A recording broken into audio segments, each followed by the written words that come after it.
Ooh, ooh. Hey, what's up, YouTube? Welcome to Play It Painted Live. That's right, we are back, folks. I know it's been a while. Well, not that long. It's been a couple of weeks since we've been able to put together a live stream. And it's good to be back. Going to be doing some painting tonight, doing the regular shtick. You guys know how it goes. Just happy to be back and ready to roll. I'm going to go ahead and share my little video here with some folks. Let's share it to the Warboss Tay. Let's see. Yeah, let's share it to the Warboss Tay group, and then that is what we will do. Oh no, I don't want that. So just bear with me while we're setting up. If you are tuning in live, I have a decision to make. I'm either going to paint like Batwoman here. Or I may even paint something like Black Canary, who is a little more intricate paint job. Or I might do like if I might actually just do Batwoman and Talia al Ghul. But what I need to do right now is I need to be able to switch to I need to be able to switch to the Play It Painted page. There we go. And let's go over to my communities and let's go to Warboss Tay.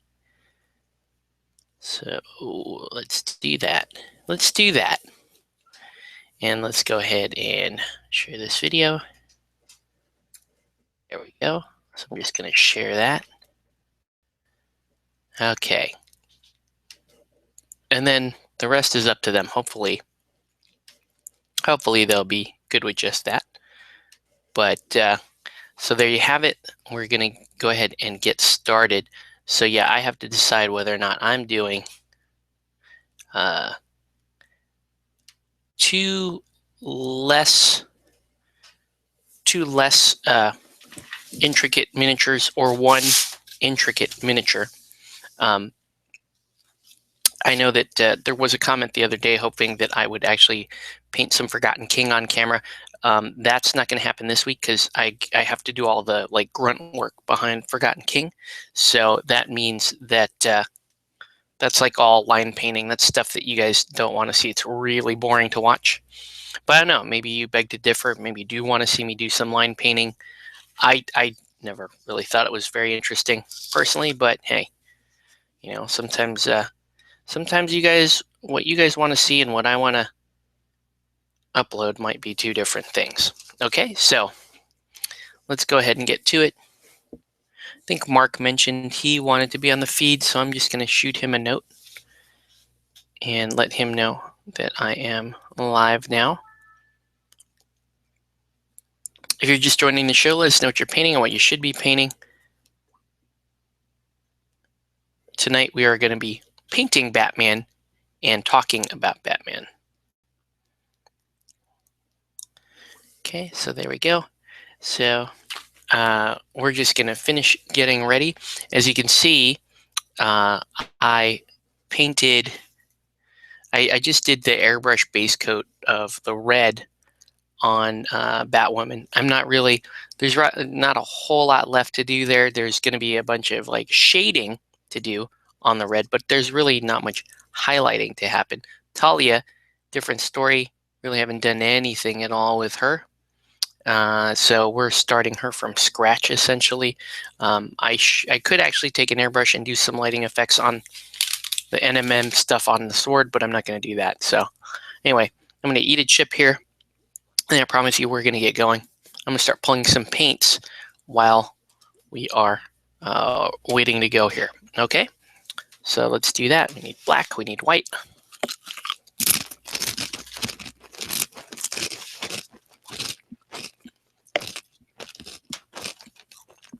Need glaze medium, that's for sure.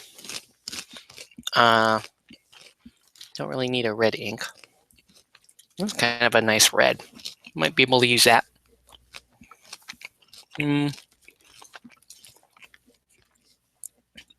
Alternately, I can do like an ink. Do a sepia red wash there. That's not a bad thought. Black gray. First up, there's some white. I need black gray. I may actually need this neutral gray.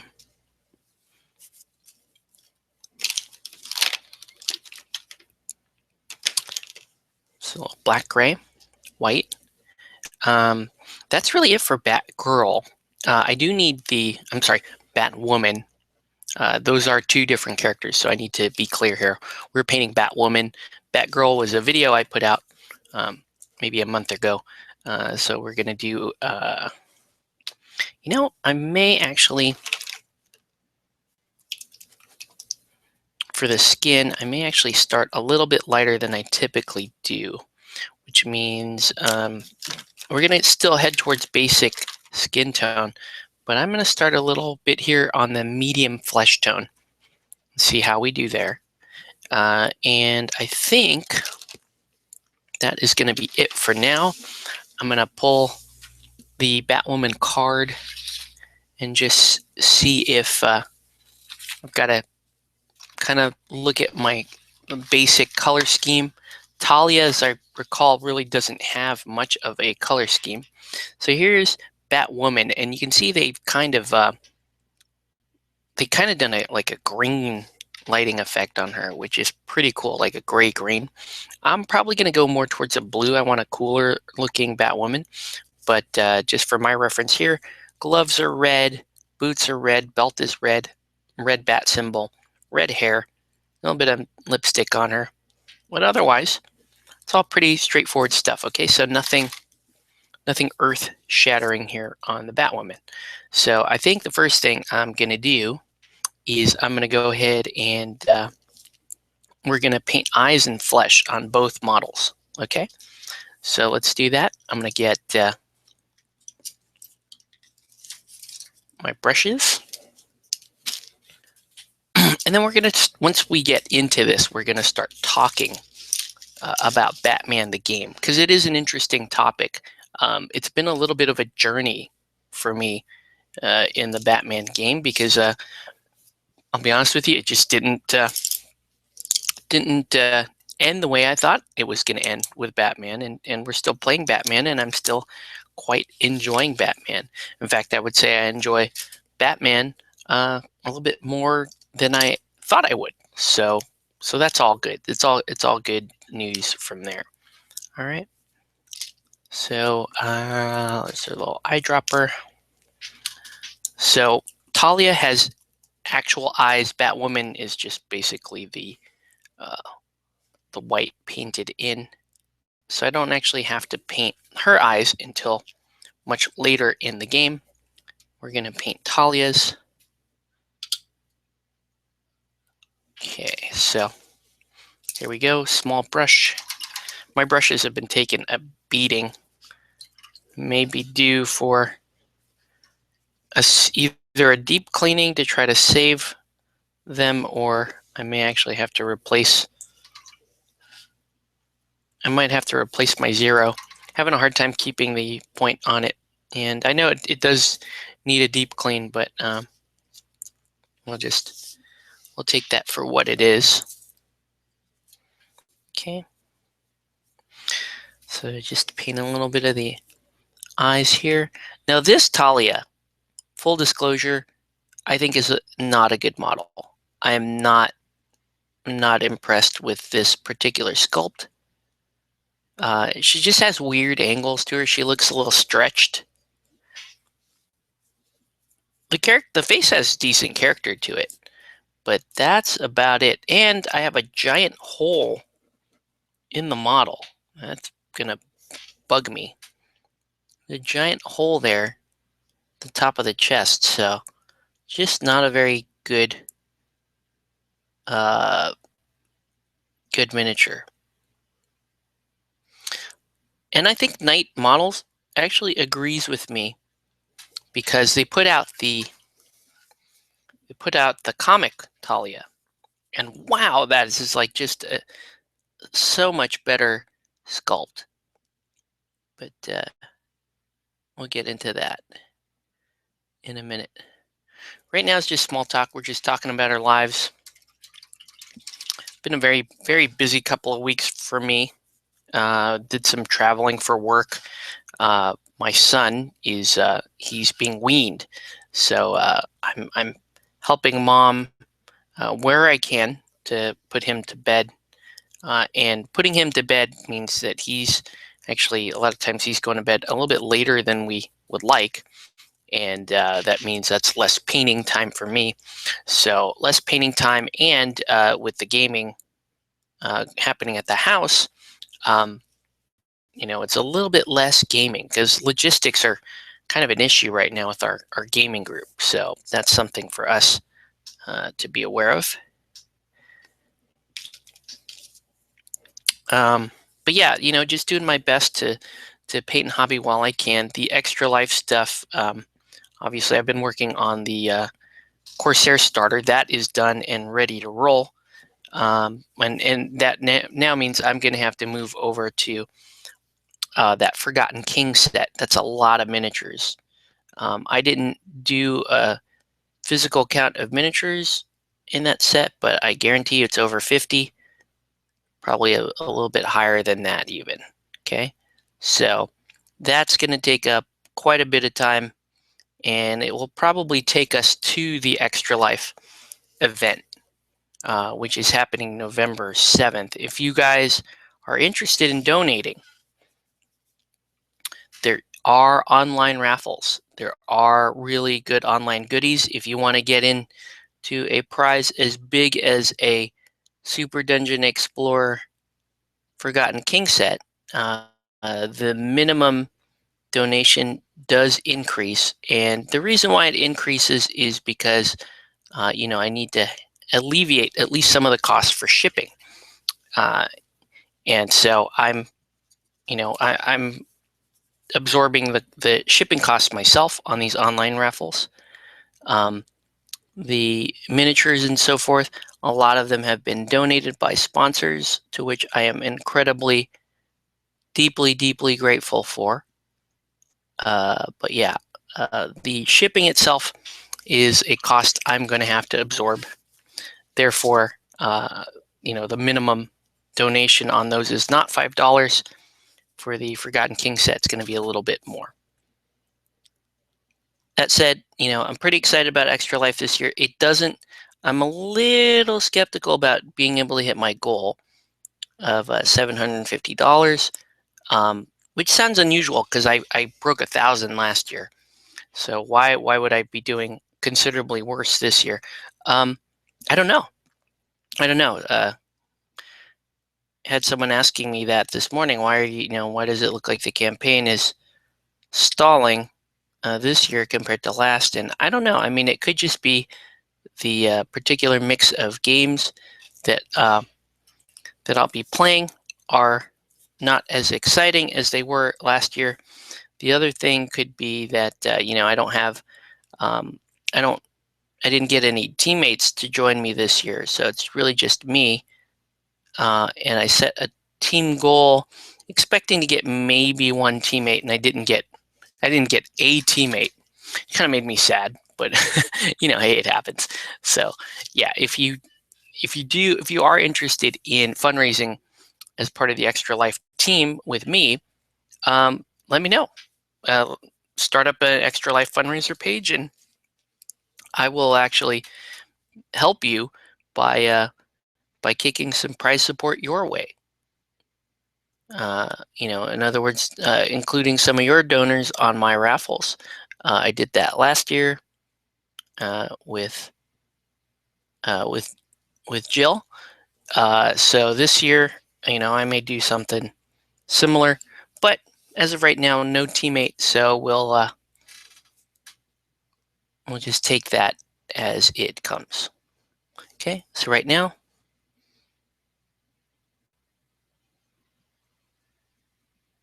just doing our little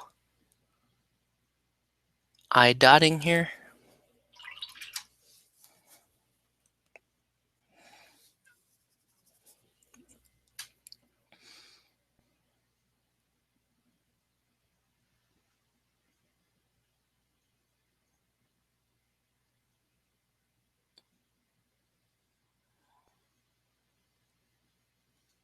Okay. So we got the eyes dotted in here for Talia. I think on camera it's just going to look like pure black, but let's see. There it goes. Oh, you can see it. You can see it for a second. Her eyes are too close together. Like I said, not one of my favorite sculpts, but we're just going to make that work. All right, so let's get on with the skin. And we're going to start this time. We're going to try this medium flesh tone.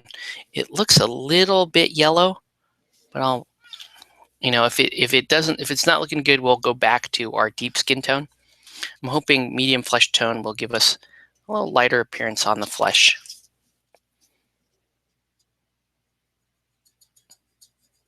So we'll mix some of that up. If you're just joining us, welcome to Play It Painted Live. Let us know what you're painting and what you should be painting. Tonight's topic and subject of painting is the Batman Miniatures game, and I'm painting two models from this game. The one on camera right now is Talia al Ghul from the League of Shadows. The other one is Batwoman.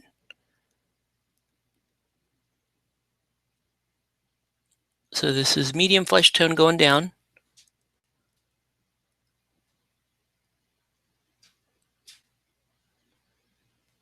And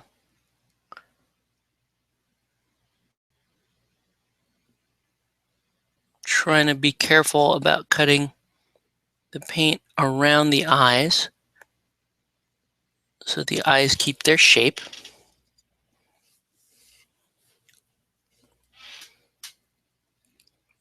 Also, I want to pull the paint all in the same direction. And when you're working with such a teeny tiny little area like this, that can be hard, okay? So try not to, you don't have to rush. You can just go slow in this part. There's not a whole lot to these models as far as colors are concerned. Especially Talia, she's wearing all black. Batwoman has red accents, but also black. My idea here is to honor that black on both of these models. Probably go a little more blue-gray on Batwoman as opposed to the green they have done with her. But I think the overall result will look very similar.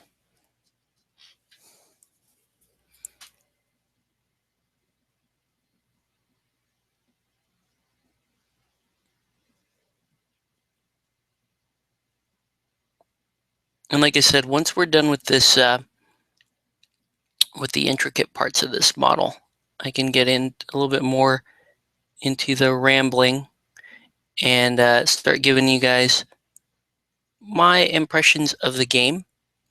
Now, just so you know, only about 4 games into Batman. Okay, and the first thing I will tell you,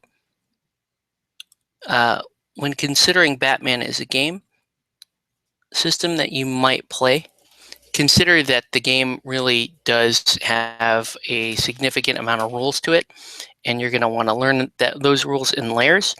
So be prepared to play a number of learning games and just be patient with it, and then see if you like it. I mean, the first few games I had was really just us fumbling around, trying to get some mechanics right. They weren't really games. Like, we didn't know what the other crew was capable of or anything like that. So it's not like, there was high strategy or anything like that occurring.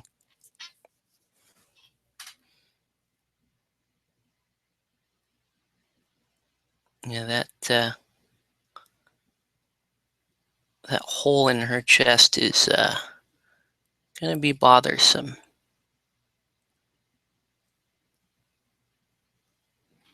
So this Talia has a hole in her chest. And she has this exposed midriff here.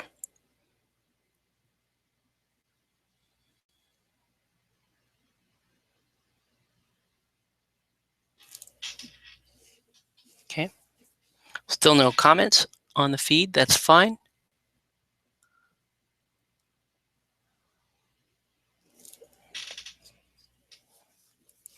Yeah, this is an awful yellow skin tone.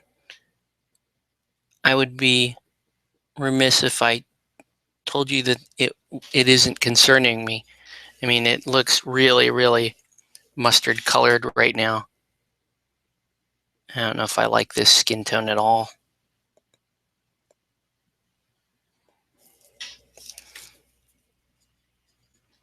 It's almost like yellow curry. All right.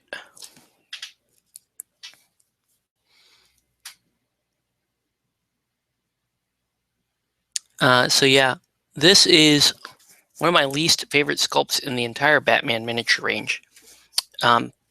It For other miniature ranges, it might pass, but with the level of quality that we saw go into the Batman game, I'm gonna just hold them to a little higher standard than that. Not only that, I see a big old, and I mean big old, just nasty mold line here. See if I can catch it on camera. Yeah, you can see it there towards the bottom of your screen. That's a nasty one.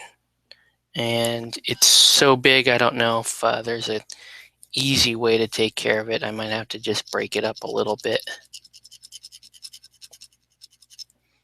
Just gently hit it with the file.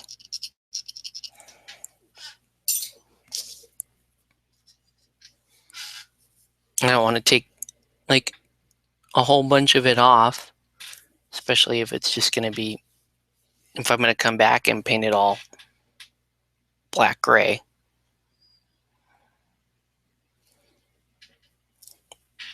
Yeah, I saw this model and I was like, you know, it's almost the exact same body type and armament as an Anima Tactics miniature, Kirsten. So it's like, oh, Kirsten wouldn't be a bad one. Also, Eve, because it's a one-handed sword. Eve would probably make a fantastic one, not to mention Eve is just such a brilliant, brilliant model. All right, so now let's put the only flesh part of the model down here.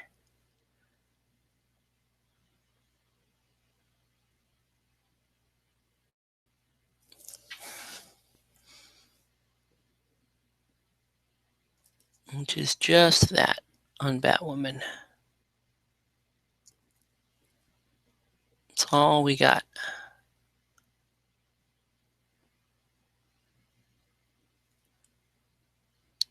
Really don't get much of an area there to work. All right. Let that dry for a second. We're going to start adding some basic skin tone to this.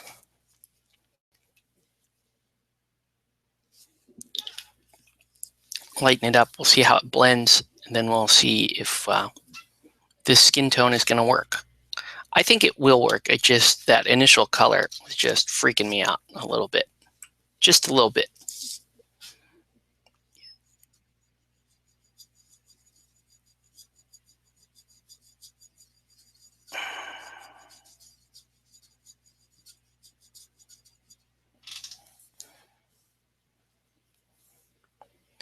All right. So here we go. Oh, geez. Sorry about that. Knocked my lamp around a little bit. Okay. So now, the other thing, my other hope with this different type of color blend is that because they're both model color, hopefully we'll see less separation between phases. And that means that the paint should go on a little smoother. That's my hope anyways. There's no real science behind that, what I'm saying. I'm just hoping that, you know, if it's the same line and pigments are ground in the same fashion, maybe they'll blend a little bit better. Because right now everything is looking pretty raw.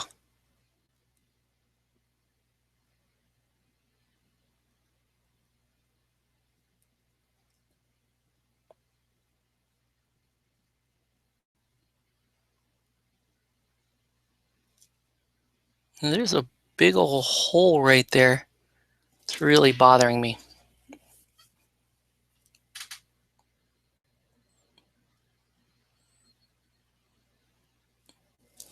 Let's just try to fill it.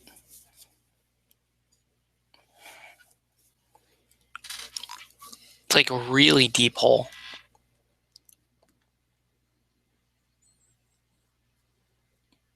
Gotta be honest with you, now that they have the comic book Talia out, doing a great job on this model is not much of a priority for me because I know I can get a much better looking model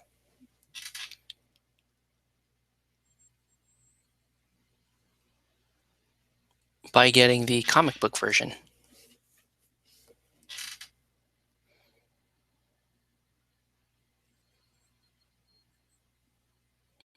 That blend's looking okay so far. It still looks a little scratchy, but it's, it'll do.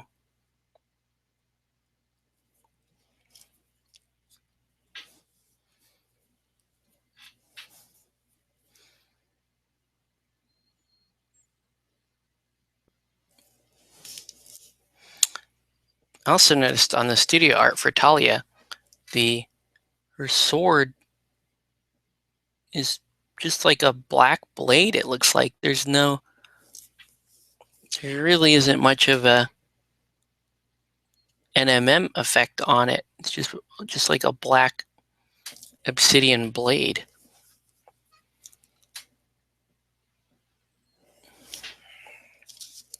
Okay, let's hit a Batwoman here.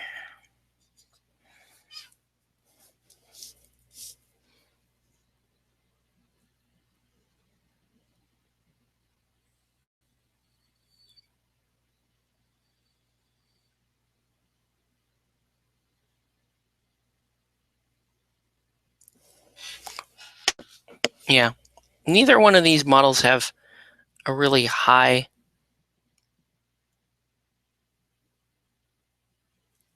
amount of like intricate detail. They're both pretty straightforward. Hey, I'm wearing mostly black type miniatures.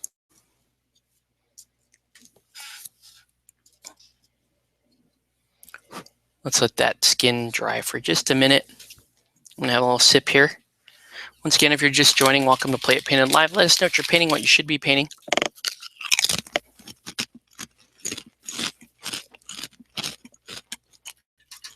We are painting and talking Batman. And I'm eating these like chips.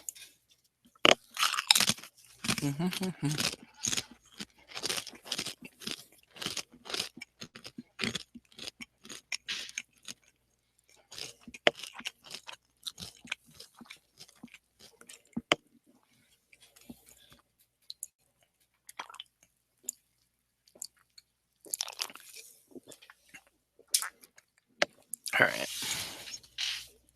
So now I'm going to give the skin just a little bit of a wash here. A sepia wash just to help define stuff. Uh-oh. Thing spilled a little bit, huh? Not a big deal. Yeah. So just a little bit of a sepia wash. Actually, probably should have done the hair at the same time. In fact, no, I don't want to wait for another coat to dry. It's fine. I'll just do the hair in a little bit.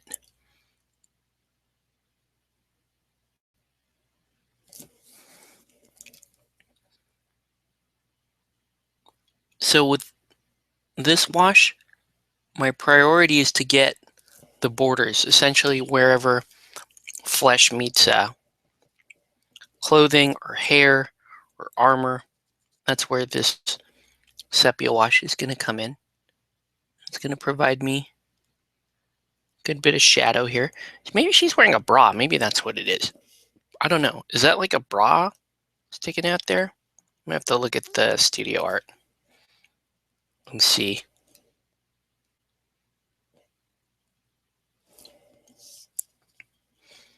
Just, I don't know. I got to be honest here. I don't just not thinking, just not very impressed with this particular sculpt, although I love pretty much all the other sculpts in the Batman range. So good there. Okay. We'll let that dry for a minute. And we'll do this. Give Batwoman that same kind of outline. There we go. Let that dry for a minute while we look for the Talia stat card. Evening from Virginia. What's up, David? Welcome to the show. What are you working on? Let us know. All right, so let's go through.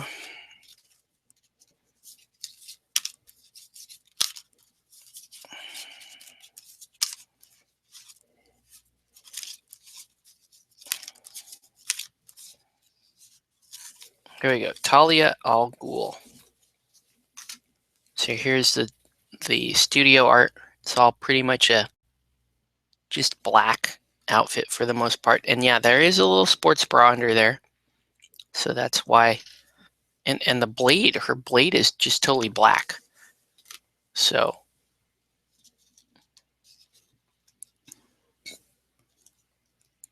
we're doing okay. I feel like her face could use a little bit more definition. So I'm going to doll her up a little bit. I don't know if that will make the Batman purists upset or not, but it will give her a little bit more character, in my opinion. And hopefully just make the model a little more interesting to look at. Because right now I'm really not seeing anything that I consider to be really great on her.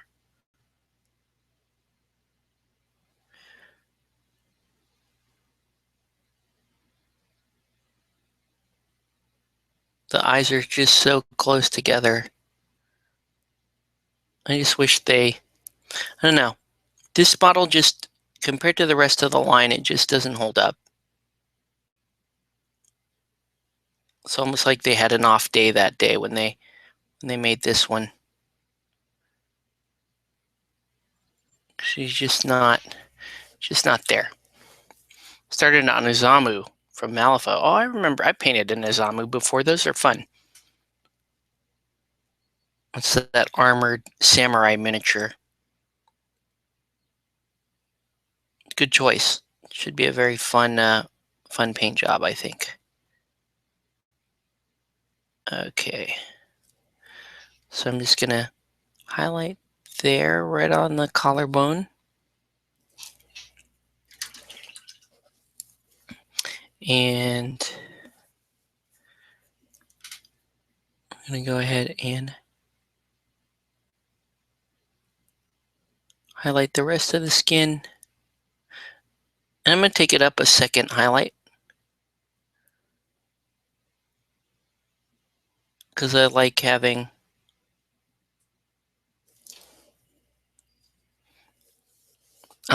the a more definitive skin tone on this model. I mean, they spent a lot of time to expose her abdomen here. Should at least paint the abdomen with a little bit of respect. So I'm gonna do a little bit of eyeshadow and some lipstick. And Batwoman wears lipstick too, so this should work out just fine. Then we're gonna do like almost an hour's worth of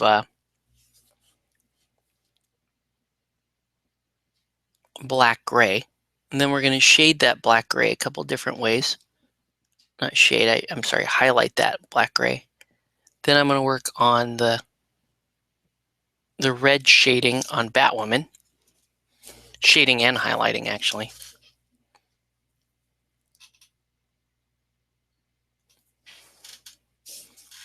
Okay.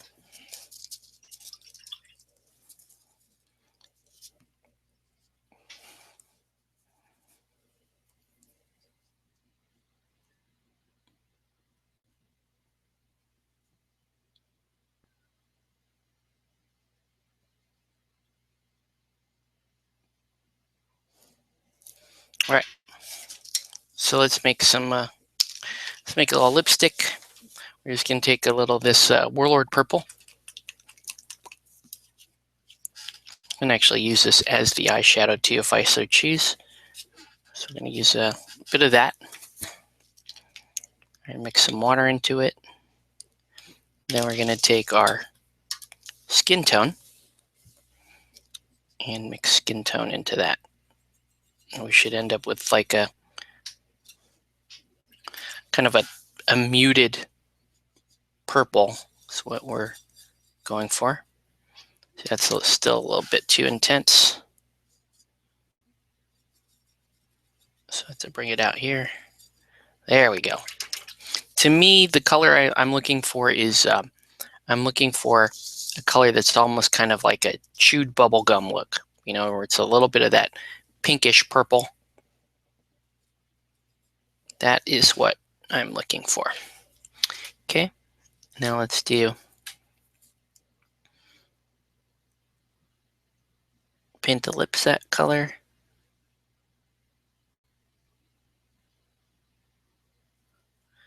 And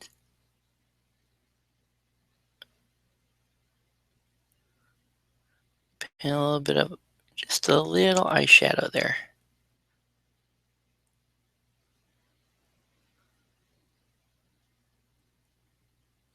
There we go. And then we're going to paint some of these lips on Batwoman.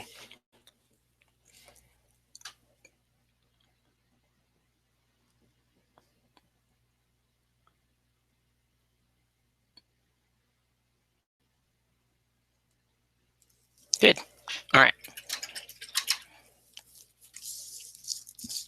So we're going to do one more highlight on the skin, and we're going to add a little bit more basic skin tone.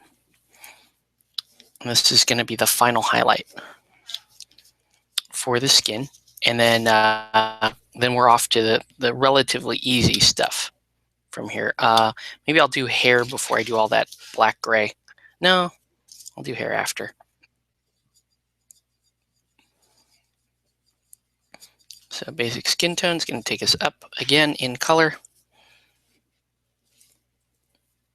And I am going to highlight the top of her forehead. And you want to just leave a little bit of that, just like the razor's edge left of that wash in that, just to give you a little definition.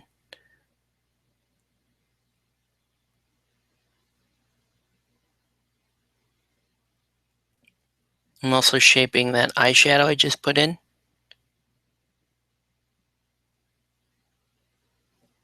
So that looks good.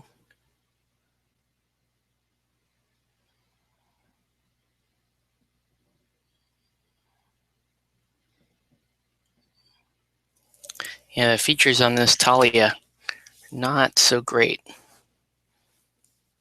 I mean, they have character, they're just not, I don't know. I don't find this model features to be very appealing.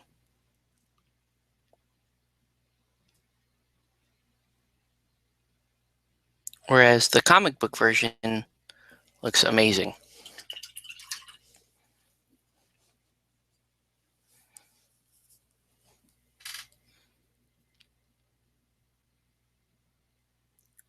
We're going to re-highlight a midriff area here.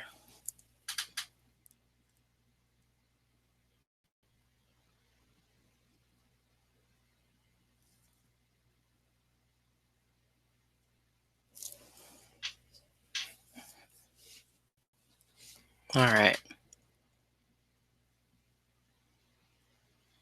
Pretty good. Pretty happy with that.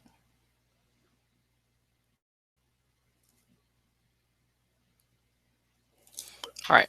So now let's do the final highlight on Batwoman's skin, and then we're ready to roll.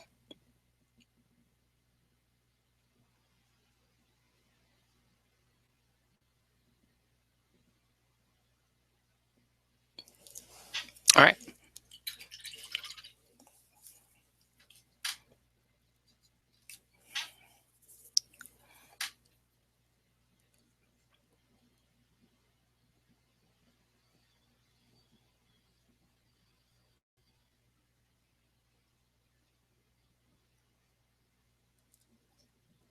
Okay. So now let's go ahead and let's do the cut in on the black, where the black areas meet the rest of the miniatures. And then we can do the major part of the black. Then we got shading and all that stuff to worry about. All right.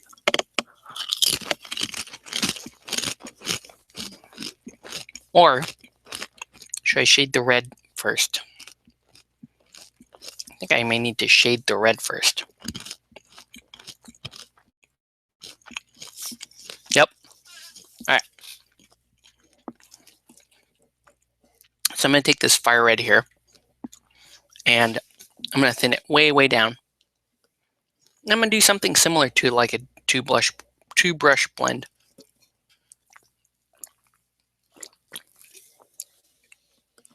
On the shadow, okay? So I'm going to need a second brush. This can be the brush. I'm going to put the detail brush away for a minute. And I just need a blend brush, which I suppose I can use this. Ooh, no, I can't use that. I will use this Reaper brush just to do blending. Okay. All right, so yeah, first couple of games with Batman, I was not impressed. I thought it was kind of a clunky game. I thought it felt like an old design. I didn't think that the game was honestly, I thought like they needed to modernize. I didn't understand why there were so many extra die rolls. And in some cases, I still do feel that way, that there may be just a few too many die rolls. But then, you have rules like lighting and that kind of stuff that at first I thought were just kind of in the way. But now that I understand the core mechanics and how the game flows, and you see it all in one piece, all one moving piece, then you're like, okay, that's why they went with that, and that's why it's why that's such a cool thing, right? But it's taken 4 games to get there, and I got a little haughty about it because, well, first of all, let me back up and just say that I was largely influenced to get the game from one of my regular viewers here, Lord Draconum, who brought up, the Batman miniatures game to me a couple of times, and Lord Shaper, like an old-time viewer, brought it up to me at one point. So, and then that, and one of the guys in our group, Mark, he got into the Batman game because there was such a thing. Basically, when the game came out, he just said, "Oh yeah, I'm getting into that," and there's no question about it. This might be a little too subtle. That's okay. I think it's okay because we're going to highlight up, so I think it's okay. I could go a little bit more brown, but it's fine. So what I'm doing here is we're doing a little two brush blending. Okay, so I'm applying that darker really thin version of this paint. This is Fire Red from the Vallejo model Airline, so this is already a thin down paint. But I'm thinning it even more, treating it a little bit more like a glaze or a tint. And I'm painting it into the crevices here. And while it's still wet, I'm going to take a damp brush and I'm going to feather out those edges. That's essentially all two brush blending is you're using the second brush just to feather out your edges from the where you applied paint.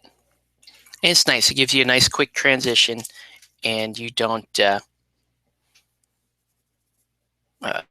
have to use an airbrush. You don't have to use special medium to do this. It's a real simple, straightforward technique.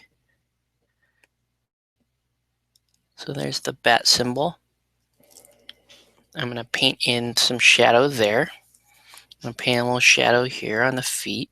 I had to sculpt that part of the foot in because I was having some issues there. Essentially I got a clubfoot Batwoman. I was kind of bummed about that, but hey, what are you going to do? This is a really nice red. I'm going to have to use this on another model. Oh, got a message, but it's Mark. I'm going to have to bring him on in a little bit. See if he may not want to come on at all. We'll see. So once again, here's the technique. Just going to take that. I'm going to apply it right in the crevice here, right where the shadow would sit. Then I'm going to take a damp brush, blend that out. And you just take it right around the edges there, and that's all you need to do. Okay? I'm liking that red quite a bit. Hey, let's use it on Iron Man. Remember Iron Man? Let's do a little work on Iron Man. I said I was going to continue to work on him because I wasn't quite happy with the color. So let's do that. So I'm going to use this red. And I am going to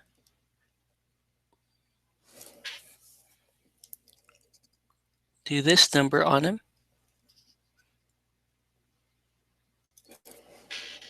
As long as it's thin enough, it should be okay. And plenty thin.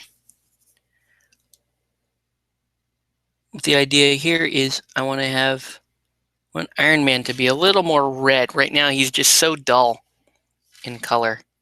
I need the red to pop out a little bit. In fact, I need the gold to pop out a little bit more as well. So I'll work on that as well.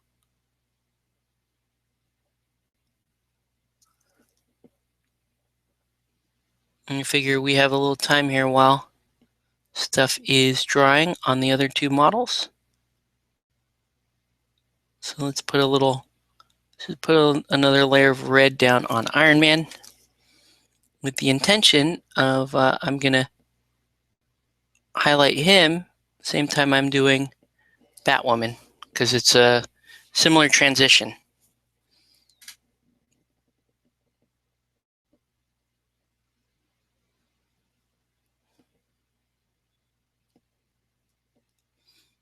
And these tiny little plates are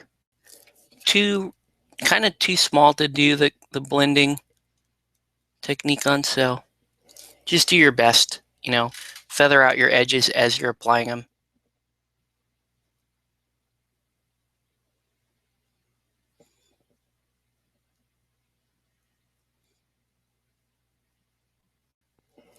There we go. Yeah, I'm liking that fire red. Pretty cool.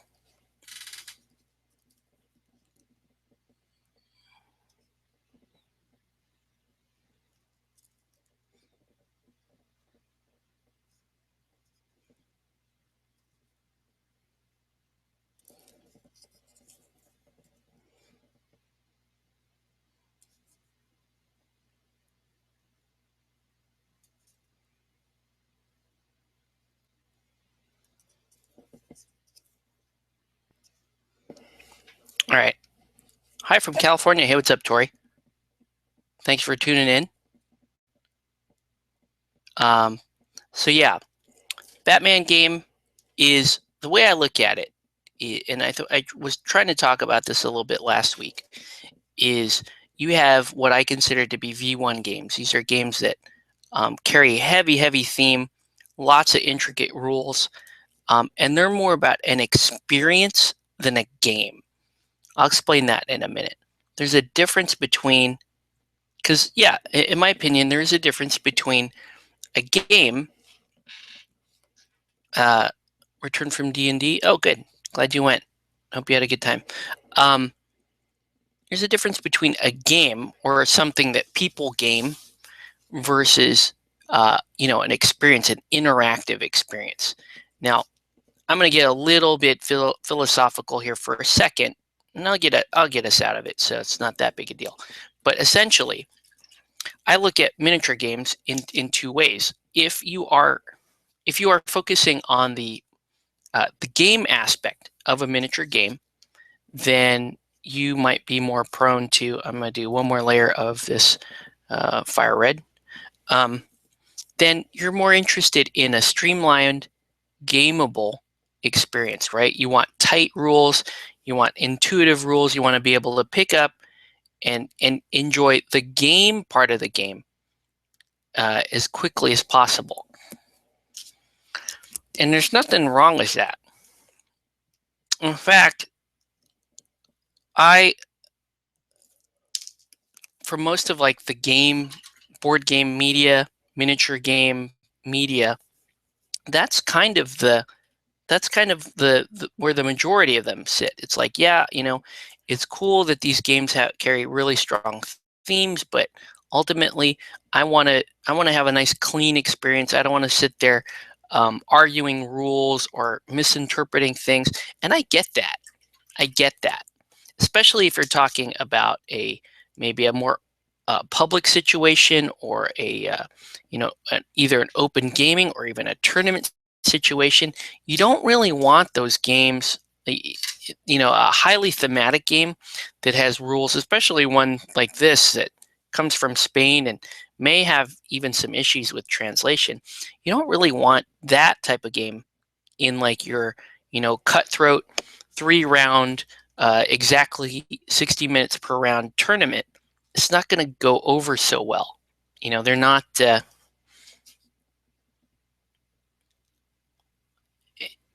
it's not a good experience to be sitting there arguing about the spirit in which a rule is written.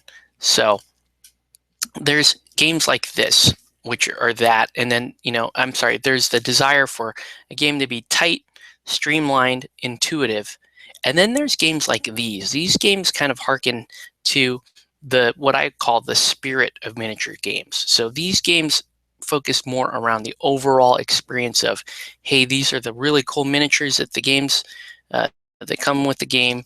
These are the and I'm going to go with orange here, just so you know. And we're going to model, and we're going to paint, and we're going to get behind the theme and the fluff, and we're really going to get into it. There's that side of miniature gaming, and that's a little more classic, a little more the old school style of miniature gaming, is where that's from. And that is, that's what people moved away from when, gaming, they needed gaming to be more accessible, more competitive, and more streamlined.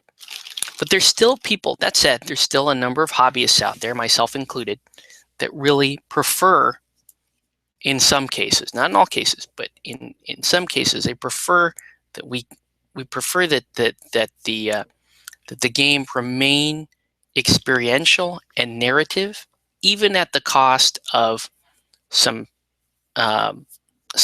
what would be considered to be bloat or maybe hazy rules, and interpretations. It's almost like we would rather have the experience, and we want to know about lighting from the game, even though like the gamer in us says, I wish I didn't have to put these lampposts down. I wish it was a little more streamlined. I wish it was a little more balanced, that we always knew where the lights went and the sewers went, and I don't want to have to mess with, in-game furniture. So there's two sides to that. And that's really how I break up games, is like the streamlined, and I, for simple terms, it's like those streamlined games are generally considered more modern game design, where you want to be able to enjoy your game, but you don't want to have to fumble through the rule book, or you don't want to have to remember so many rules, versus what we're talking about, which is, these rules were designed to really get you into the flavor of the game. It's more important that the individual characters behave the way the way we expect them to, either according to canon or fandom or whatever. In the case of Batman, it would be like, we want Two-Face's crew to reflect his duality. We want the Joker crew to reflect some insanity, some level of hijinks.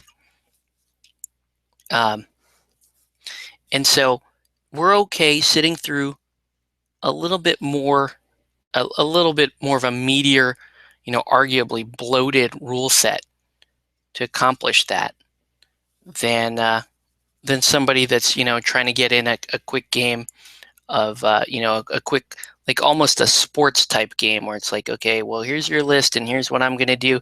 And, what matters more at the end of the game is, that it was a fair game, and that the player who employed the best use of their knowledge of the game won the game. Whereas the other type of gaming is more about what type of story did we create when we were playing the game. That's where some of those distinctions are made. It's about what you guys are talking about after the game. Are you talking about, what you should and shouldn't have taken in your list? Or are you talking about, oh, you remember that one time where, where Jason Todd actually got to kill his great-grandfather because his great-grandfather is a member of the Court of Owls, which is, by the way, something that happened last night when we were playing. And it's stuff like that was like, that clicked with me. That resonated with me, because I was like, okay, that is really cool. And that's what I like to look for in miniature games. Not all miniature games, but in a game, like if I'm going to play Batman and, I'm going to spend all this time and these aren't the cheapest models. I'm going to spend all this time and money on Batman. I want it to look and feel like Batman. If I wanted to play a tight competitive experience, there's plenty of better games out there for that. Like, for example, Warmahordes, or, say, or Dead Zone. There are a number of games out there that seem to be more focused on getting you a nice, tight, clean experience. And, those games resonate with a large majority of gamers. The Batman miniature game is really ultimately for people who really, really love character and theme and or Batman. Full disclosure here, I don't really follow Batman that much. I watch the movies and whatever. I never really got into the comic book, even though, I was kind of a fan from afar.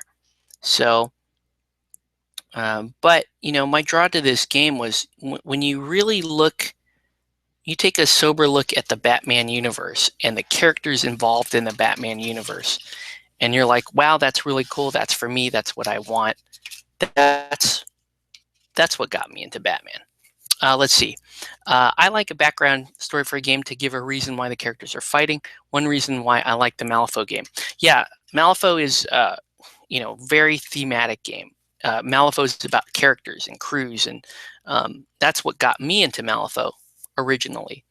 And it was how much character went into each of the individual masters and crews and how different the playstyles were. I love games like that. And yes, even if the game, if you can argue that the game might not be 100% balanced, I'm willing to accept that. I'm cool with that, because that I don't know. It also has to do with the people you're gaming with, because the people I game with, they're not as concerned about winning the game as they are about, again, telling the story. And so when you have people like that, when you have a group like that, it's very neat, especially if you have a large group of players like that. Then that's a very special thing. So that's me being a little preachy, but yeah, that's kind of where I'm at with Batman. That's Batman kind of grabbed me that way and said, okay, Batman was like, here's where I'm at. This is the kind of game I am. This is the spirit in which the game was created, and you either like it or you don't. And for me, like 4 games in, I feel like I understand enough about the game. I really like the game. Okay, so let's talk some basic like questions that you might have when you're just kind of looking at the game at a glance, right? So here's the game at a glance. Obviously, Batman themed skirmish game. We'll say average length of game is going to be, we'll say 60 to 120 minutes on the outside. If you're playing a big points game, I think once we get going, most of our games will probably sit in about an hour, maybe even 45 minutes, because we typically like to play, our group typically likes to play a little bit under where the majority of the competitive folks play. So for example, rep is how you calculate points in this game. Every character has their own reputation, and then there's another really fun little side mechanic called funding that you have to be wary of too. But yeah, and online they're saying 350 points for most games. And the reason why they're saying that is because the full Watchmen crew is 350 points. The rule book recommends 300 points, 300 rep per game. And I am leaning there. I like 300 rep. And, that may have to do with the fact that I'm playing Court of Owls, which the entire Court of Owls set plays at 300 points. But I just feel like, I usually, the crowd usually likes to take a few more models than I like to take. I like my games to be a little bit shorter or smaller in scope, so that's why I'm looking at that 300 rep for being my ideal point size. But yeah, so on average, you're going to be looking at anywhere between, we'll say 3 and, well, sometimes 2. We'll say between 2 and 12 models, with most games kind of taking you to about 6 models per side. We went over the game length. It is a D6 system. I'm not entirely happy about that, but hey, it's okay. The D6 do what they're supposed to do, and I like El Dorado, and El Dorado is a D6 is an example of a really good use of a D6 system. Again, 3x3 board. You do need modern terrain. It's not. They're pretty loose on how the terrain guidelines. The guidelines are make it look more like Gotham / Arkham or wherever you're at. Be more thematic. They don't give you guidelines like X% of the table needs to be covered, and a lot of that is the fact that the game always takes place at night, and therefore your big broad line of sight stuff isn't such a big deal in the game, and it's often fought over when you're placing those lamps. So I'm already kind of justifying why you take the extra step of alternating, placing lamps out in the street, versus just having a set place for them all the time. A more streamlined game would just say, oh yeah, you can see, lamps are always here, and you can always see here. This game kind of it becomes a mini game as to where you're going to put your lamps in your sewers. Let's see. How is terrain handled in Batman set in a major city? Yeah, again, it's however, they want you to just put together a really pretty looking game, and they're very clear about that. I mean, the rule book, they're very straightforward about saying, hey, the miniatures is really why you're here, why you're playing the game. So enjoy the miniatures, enjoy the aesthetic, even at the cost of maybe a little bit of balance. That said, terrain is fairly interactive in the game, which I think is cool. Like I said, lanterns work. You can go through the sewers. You can duck in. Like, you can drop a character into the sewers. They spend an entire turn in the sewers, and then they pop back out. And you have all kinds of fun little tactical options there. You also have things like bat claws, which can move you incredible distances, climbing claws. You can, especially if you're playing like ninjas or Court of Owls or acrobats, that kind of stuff, they can scale the walls. There's falling in this game. You can fall down if you are pushed off buildings and that kind of stuff. So terrain is actually fairly interactive, and highly thematic. So there's that. Okay, so the core mechanics of how the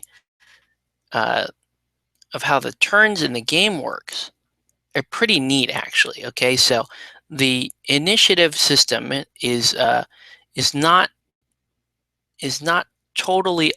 unlike bolt action, where bolt action, the unit that gets to, you put corresponding dice for the forces that are in the game in a bag, and you pull dice out of that bag, and it tells you who gets to activate next.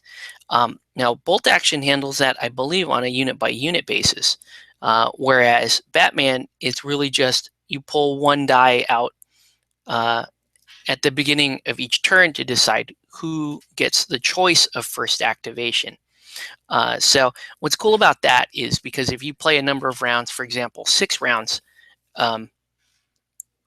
and you put three of your colored dice in, your opponent puts in 3 of their colored dice, then if he gets to go twice at the beginning, the first 2 turns of the game, you know that in later rounds there's going to be a much higher likelihood of you going first, and vice versa. So you always know you're going to get, with a couple of exceptions, you always know you're going to get the same number of first activations versus your opponent. Now, after you figure out who gets first activation, then you go through what's called the raise the plan phase, right?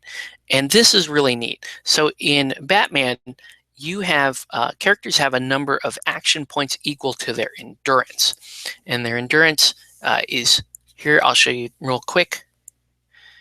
Endurance is listed here on the card, and then you have these areas here with your stats, so your strength, your movement, attack, defense, and endurance. And what you get, so for example, willpower 6, you're going to get 6 action points, and what you can do is you can buy different kinds of counters with those 6 action points, and you can distribute them along the stat card here. So you can put some in movement, you can put some in attack, defense, and some down here in special maneuvers. And that allows you to plan your turn in terms of how you're going to interact with terrain, how you are going to fight an enemy. If you're expecting to get hit a lot, you might put more of your counters in defense. And it's really pretty cool way to plan your turn. At first I thought it was I was like, I've always wanted to try a system like that, where you at the start of the turn, you kind of have the strategic element of trying to figure out where you're going to need most of your energy and attention, attack, defense, movement, or if you're going after specific objectives that turn. I really liked that in theory. When I first started playing it that way, I felt it's kind of clunky. I was like, whatever. I'm just, I'm always going to put one in special, and I'm always going to put, X amount in defense and X amount in attack. But once you really start to get used to that type of control, then you do realize your strategic options in the game start to open up. So what happens is you win the round, your dice gets pulled out of the bag, then you have to be the first person to raise your plan. In other words, you allocate all your special tokens and movement and whatnot, and then the opponent does the same. So you guys are both aware of where you've kind of allocated your stuff. And then from there, it goes into basically an alternate activation type thing.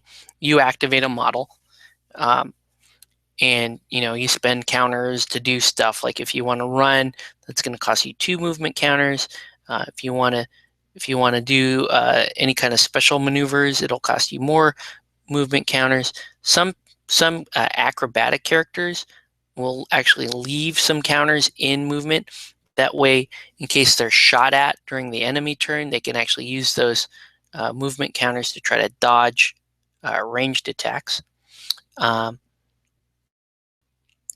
So you do that.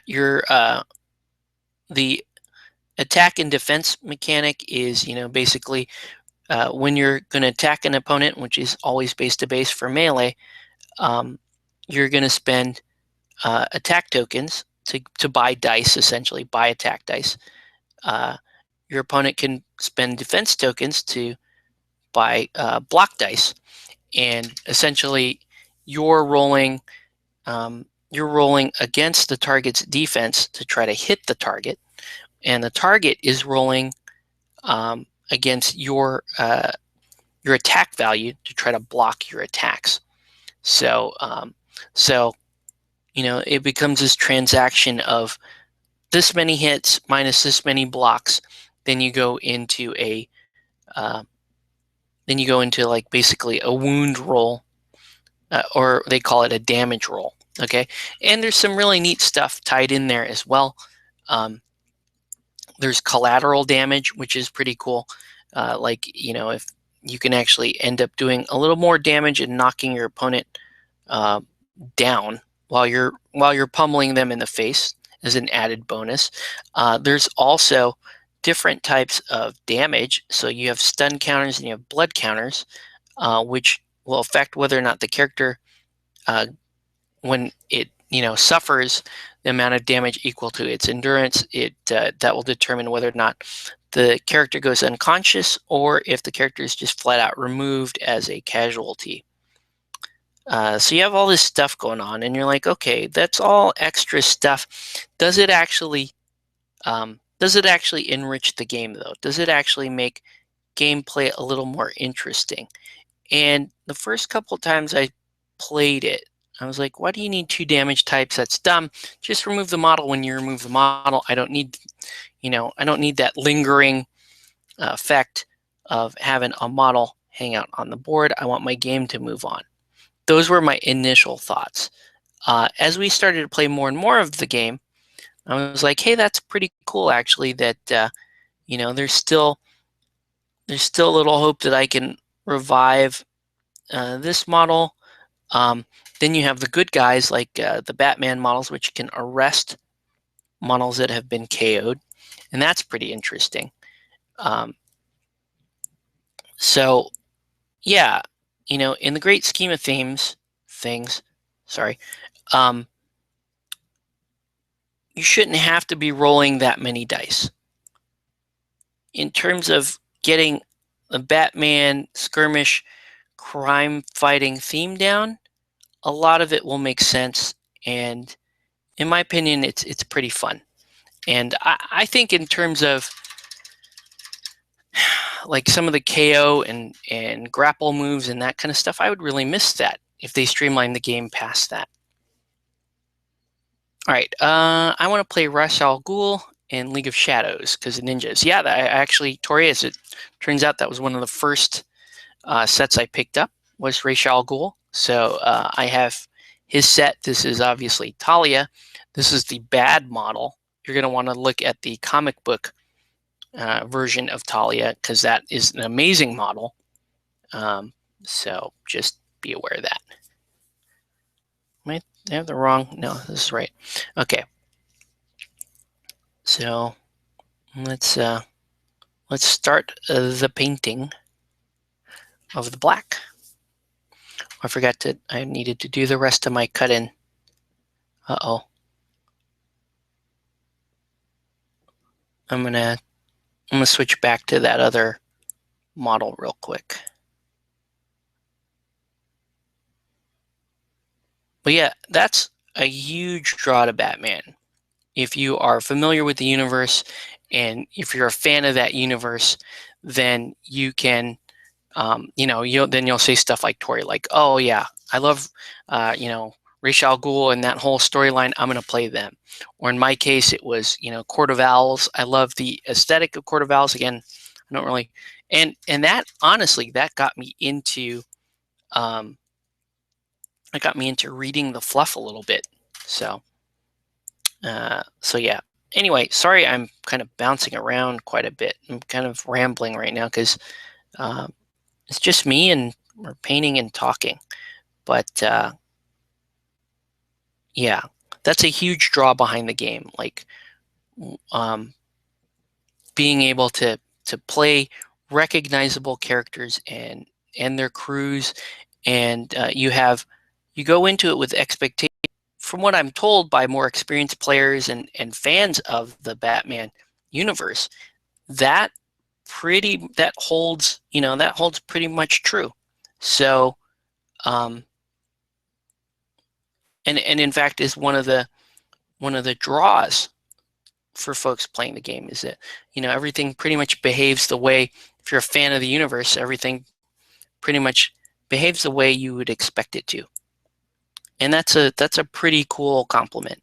I seen too many games that, in my opinion, have given up a lot of their theme and a lot of their feeling in the name of trying to streamline and tighten and whatever. I think it's great for some games to do that, and a lot of games do need that.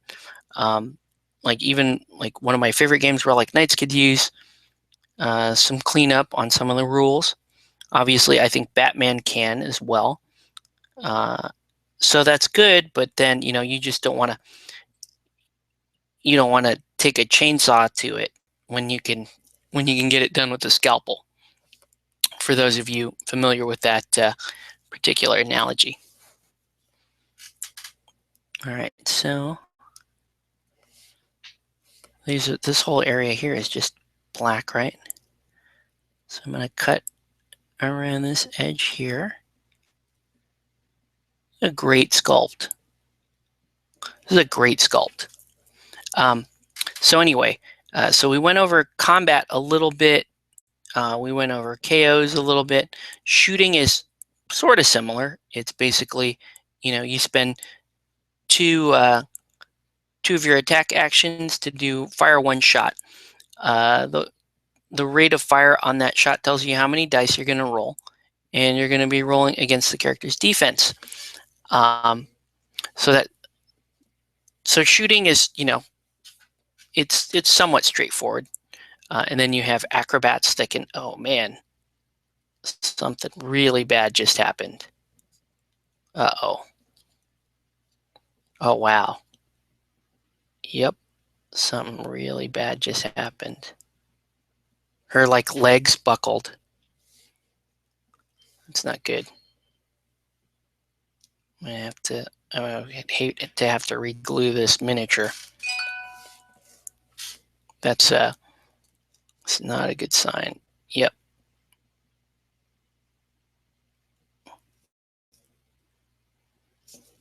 Let's see if she'll stand. Oh, she's still standing. That's okay. All right. I'm just, man. Yeah, I'm fearing the worst here. I actually used some green stuff to put these models together, and I had some difficulties getting pins in some places, so that's going to make me a little bit nervous. Anyway, let's mount them on these things.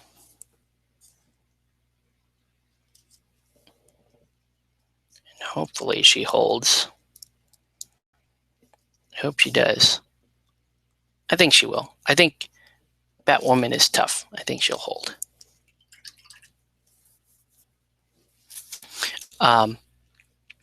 So yeah, those are the base mechanics of the like moving around and shooting, that kind of stuff.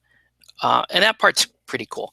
There are lots of like similar to say like El Dorado or any of these skirmish games. Honestly, there's a lot of like keywords to be aware of that tell you, okay, you get a reroll, you get X number of dice, you get this sort of modification, that kind of thing.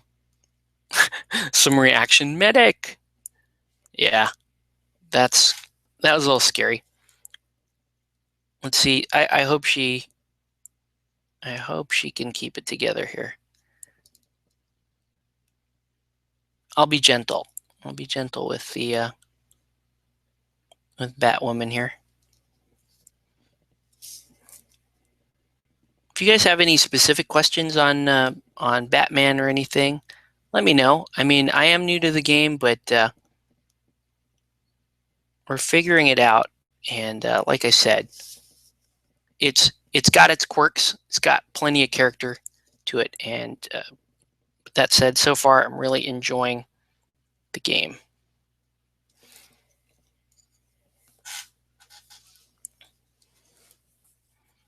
Ooh, man. Yep, I can see right there where she got a little bit loose. She got a little bit wobbly.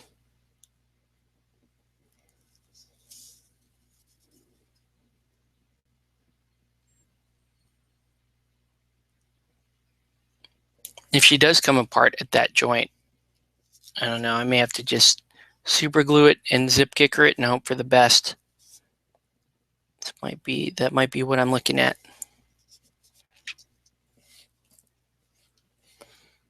Okay.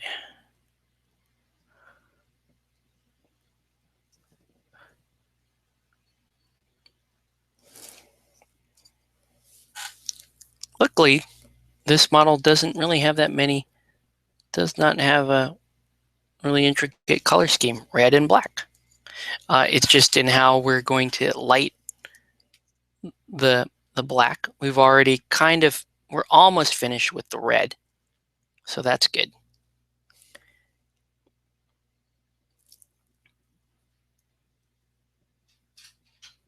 I'm going to put there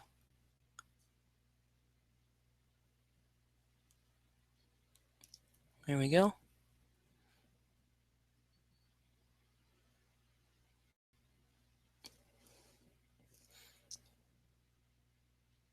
So the back of her cape is black also. So we'll paint that in. She has a collar. Didn't realize that. She's got kind of a collar there. Oh man, there it goes again. I just saw it. Where's it loose? Oh, it's at the foot. All right. Models to the base, even with plastic, I still pin. Yeah,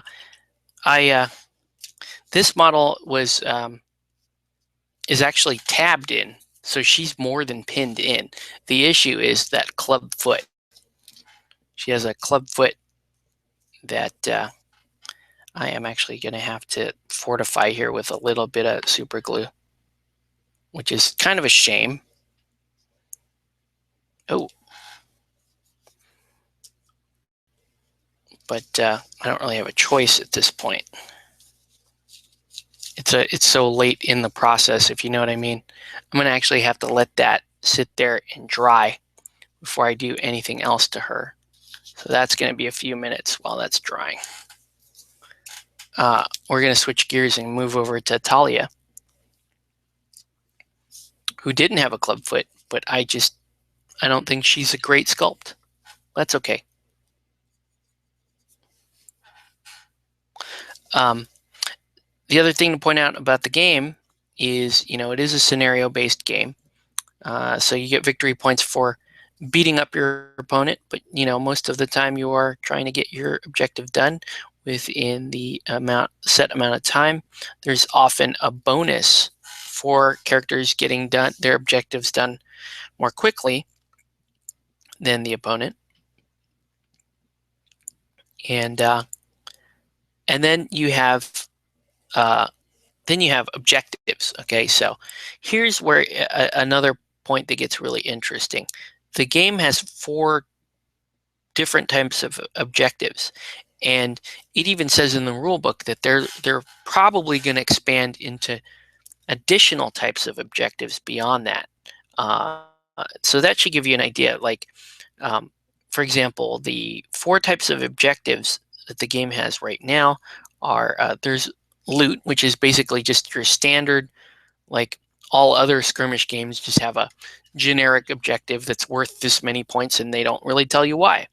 And they all behave the same. You walk up and you say, I'm going to interact with this objective, and that will score this amount of points, right? Not Batman.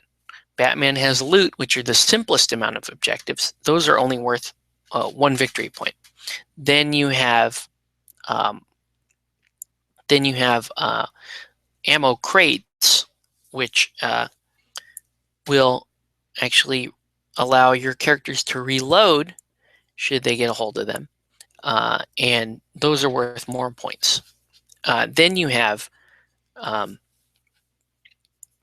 Titan doses, which basically drugs. Your character can take a shot of a Titan dose once per game, and I think it grants them some level of immunity to damage. I don't recall offhand. So you have that, and then finally you have these really interesting paired objectives called riddles, and so you have to solve riddles in the game. Again, Batman, so why not? Riddler. So even the objectives and the objective system is more intricate than most other games, but again, they try to keep it so that it is highly thematic. So at first I thought it was really annoying. Like, why do we need 4 different types of objectives? You have to learn all this stuff. Why are we doing this?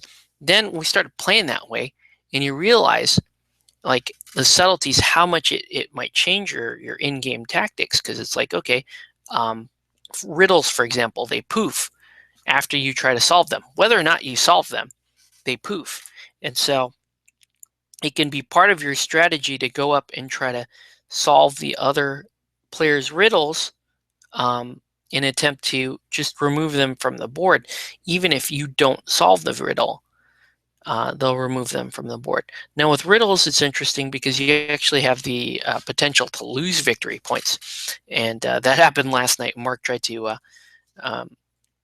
solve one of my riddles, and it didn't work out so well. He lost a victory point. And the game was so close. I think the game was decided by like maybe 3 or 4 victory points. That one moment right there could have actually swung the game in his favor. So I thought that was kind of neat. And again, in theory, it's kind of dumb. Why do you have so many different types of objectives? But if you hear their approach, hey, we're looking to do even more types of objectives as the game continues. Well, that tells me that they are pretty dead serious about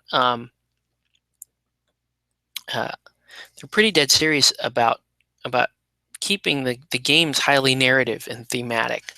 So if they want to add more types of objectives to account for, this new gang, this Wonderland gang, or, Scarecrow gang, or whatever else they decide to come out with, that's really cool. That tells you where their focus is on, at least on the game design, the gameplay, the game design side of it. But again, to a modern day gamer, not necessarily a hobbyist, not necessarily somebody that's into the immersion of these games, that might sound like a bad idea, right? All those different objectives.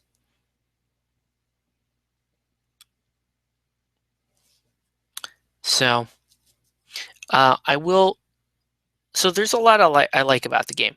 What are some of the things that I don't like about the game? Well, one of my one of the immediate things about the game that I don't like is the fact that Knight Models does not really have an in-store presence here in North America. In other words, there's not, I only know of one store in my area that that carries Batman, and it's not my local store. So I have to go for a little car drive to get stuff at the store. Otherwise, I'm looking at online miniature market or FRP games or something like that to buy my product.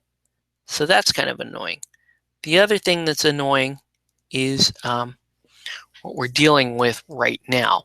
Okay, so while Knight Miniatures has so really talented sculptors at their disposal, whoever is breaking and casting their miniatures leaves something to be desired. The quality of the cuts just aren't great. There's some metal cleanup that has to occur, mold lines, flash, a lot more than I'm used to, and I prefer metal, so I paint a lot of metal models, and it's actually a compliment to Cypher Games that Cypher Games are still head and shoulders better than Knight Models is in terms of their quality. So, oh, you know what? While I'm here, I guess, yeah. It's gonna paint the entire. I'm gonna paint even the base this color, and I know that's kind of a bad thing, but that's what we're gonna do. That super glue is still drying on Batwoman, but I should be able to paint at least the cape and the rest of that while the super glue is drying. That's why, I went with green stuff. I went with epoxy in some cases. Some cases I just threw the glue together and hoped for the best. And that's really not my ethos. I hate operating that way. But I feel like the way they've cut some of these models, I don't really have I don't really have good options. And it's really frustrating because these are beautiful sculpts. And I don't want to shortchange, or I don't want to run the risk of breaking them while I'm gaming with them. So, and then when it comes to pinning, we're just talking about this. When it comes to pinning these models, the way they cut these notches make it very difficult for you to pin. It's actually harder to pin. And let me give you. I think I talked about this on a previous show, but let's see what I got here. Okay. Just to give you a visual example. Okay, so I'm going to show you Black Canary. Okay, so you have Black Canary here, right? And it's not that dynamic of a pose. It's really not. It's cool. It's a great pose. Love the pose. Love the sculpt. It's beautiful. Look at that, gorgeous. But anyways, you glue the head in and you glue the arms in, right? And you're thinking, okay, those arms insert right here, right underneath that shoulder pad on both sides. Both arms do that. So you're thinking, okay, if this was like Infinity or something like that, then you run the pin through.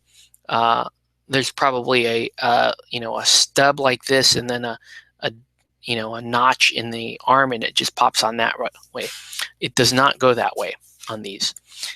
It's actually a wedge. So if you imagine this is her arm, and then up here would be her shoulder.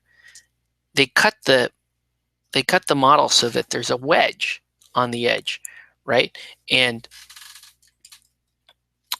then if this were the shoulder pad, this larger one, it glues like that. It glues like in between that and the body, right? Now imagine that on a tiny scale. And if you were to pin it, I'm sorry, this way. Well, for you guys, it's this way.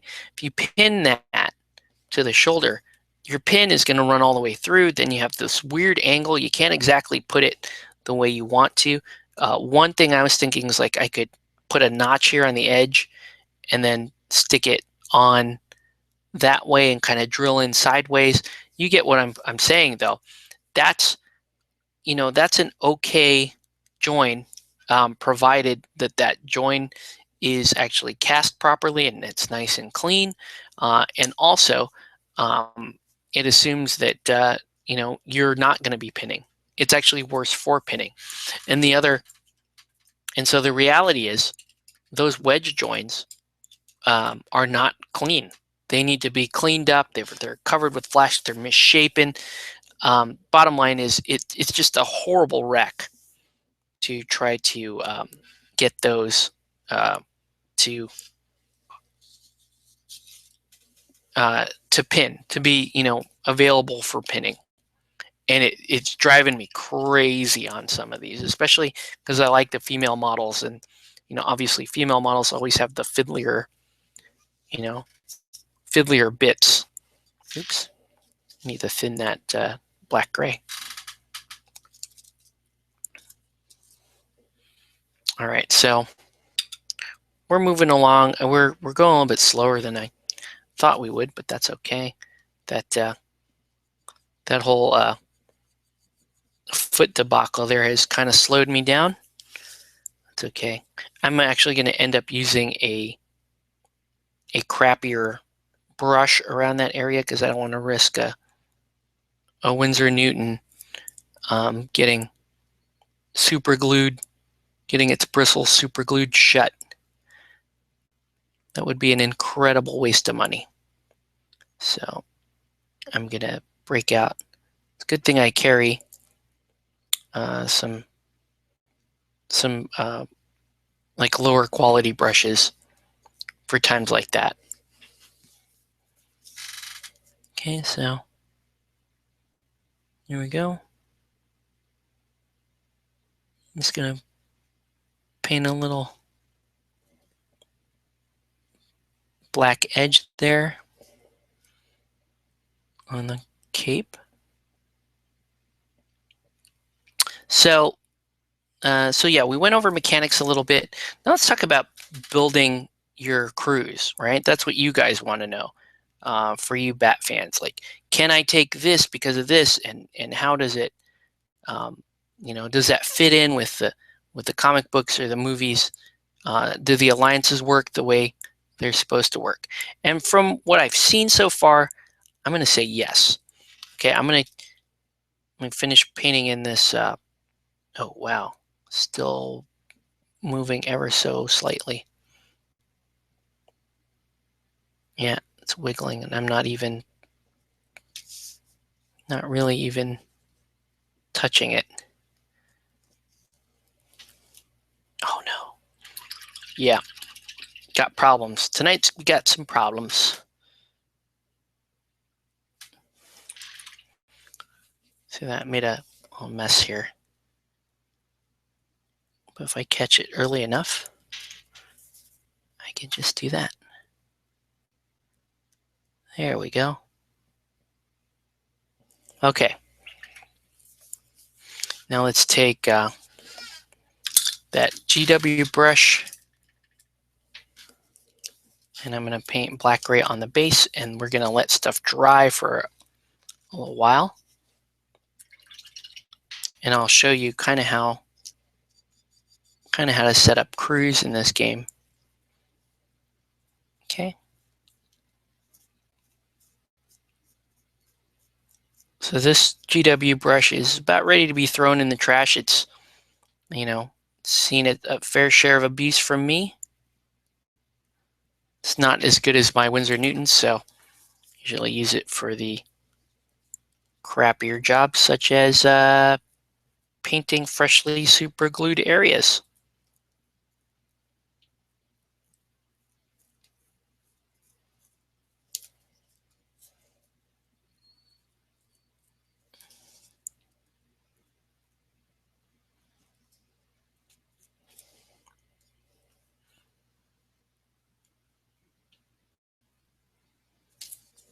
All right.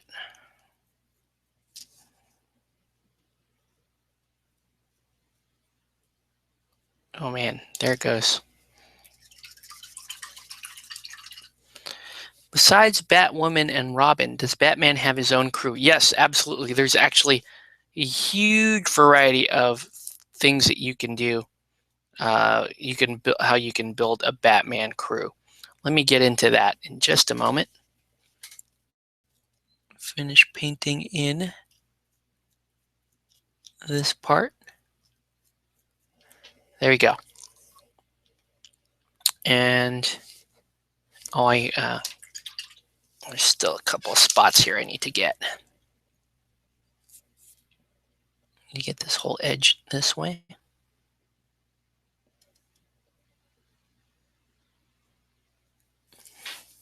Yeah, I was going to show you guys how the crews are set up.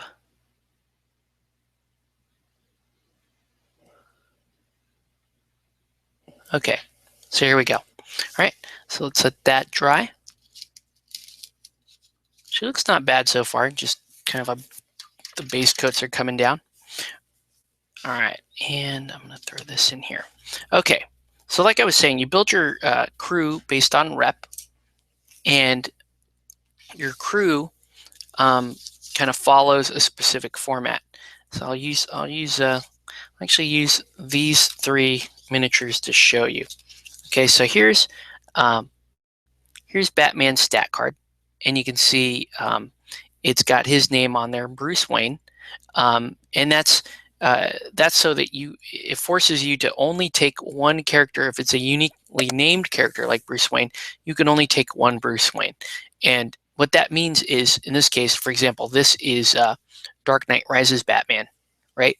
But then you also have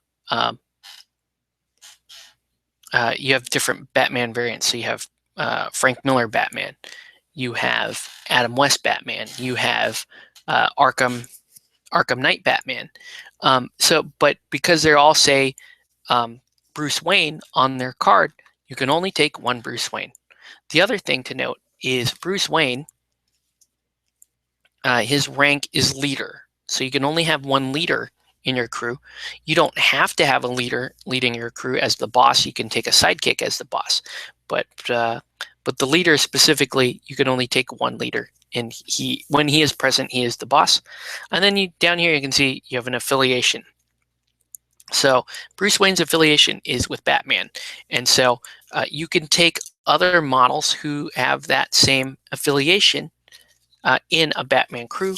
For example, we're going to move over here to Oliver Queen, who is Green Arrow. He's the comic Green Arrow. And you can see under his affiliation, it says Batman. Now his rank is a sidekick. Now you can only take one sidekick in your crew normally, unless you are using a sidekick to lead your crew. For example, like my idea with Batman, with my good guys, quote unquote, my good guy crew, is to have Green Arrow lead the crew, not Batman, in which case that allows me to take a second sidekick. So I could take, for example, Green Arrow and Robin without Batman, and use Robin as my sidekick. Oh shoot! I just realized this list is not legal. The one I was trying to put together, Talia al Ghul. Here's an exception. So Talia al Ghul, she affiliates with Ra's al Ghul, so you can take her in a League of Shadows crew that includes Ra's al Ghul. But she also has a special rule, True Love Batman, meaning you can take her in a Batman crew. I don't know if she counts as I gotta see if she counts as a free agent in this crew. Otherwise, I can't take her, because if I were to take, let's say I'm building this crew and I take Batman. Batman is 120 rep. Let's say I'm building a 300 rep crew. Then I have Oliver, who is 117 and a sidekick. Then he's that's 237, and then Talia would be 71. That put me over 300, but you get my point. The issue, though, with her is, yes, she can go with Batman, but she's still a rank sidekick, and I've already taken up that slot with Green Arrow. What I would have to do instead is I would have to fill that with a free agent. Okay, so a free agent or minion. So for example, Black Canary. Black Canary is a free agent. So what I could do is I could go have to drop Talia, or well, we could also alternately we could drop Green Arrow. We could have Batman lead the crew. Then we can take Talia as the sidekick because she has True Love Batman. That would be 191 points, and then this would put me at 260 because Dinah costs 69 points, and she would take up that one free agent slot. I think you can take one free agent for every so many rank. I think it's every 300 rep. You can take one free agent. Another thing to point out. So that's kind of how you build the crews. You'd fill up the rest of those points with like cops. There's like the final. You finally have henchmen, which are basically your grunts, and you could take cops to fill up the rest of that. Another thing to point out here is this funding. Okay, so you have a funding, which when you build your crew, you get $500 for every 150 rep of your crew. So in a regular 300 rep game, you're going to be able to buy $1,000 worth of equipment. Equipment can be things like flashlights. It can be like climbing claws. They can even be police whistles. But you saw that Oliver has a funding of $300. So in my $1,000 in my 300 rep crew, he's going to cost me 117 of those points. Plus, he's going to cost me an additional $300 of my funding to field. So that's another way to kind of balance costs between characters. Is some characters will actually cost you a little bit of money to field, and that means that's less equipment that you can take on your crew. All right, so everyone's still with me? Good. Okay. I need to do I'm going to do a little highlight on her. Man, I don't know if well, let's just see what I can finish here. So I think I'm just gonna finish her because I'm really worried about how that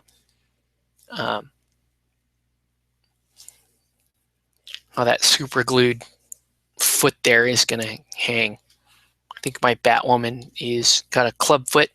I probably should have tried to Contact Knight miniatures, but I was like lazy and I wanted to take care of it myself. So I resorted to green stuffing a foot. Unfortunately, that's fine, except that the foot is a major supporting structure of a model with a big, huge, heavy cape following behind it. So as you can see, it's a bit of a problem. All right. So I'm going to mix up a gray here.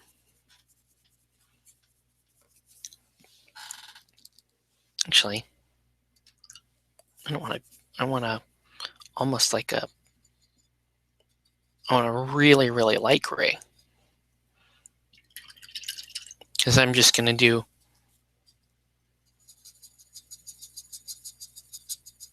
a really fine highlight on Talia, like a line highlight. So let's do that. Yeah, I think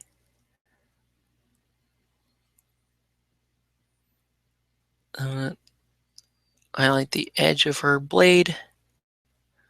Even put a little swing. Some of those like straight line lights. A little swing there. Swing.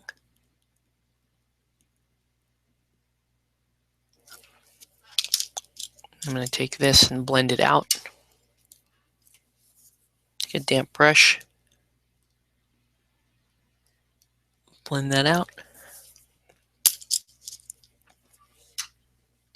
Wonder the Ra's al Ghul be Foot Clan, and then Turtles come to Gotham. Not sure what you're saying there, but yeah. I do have the Ra's al Ghul movie version and his crew. So the Liam Neeson, I call them Liam Neeson ninjas. And that's a pretty fun crew.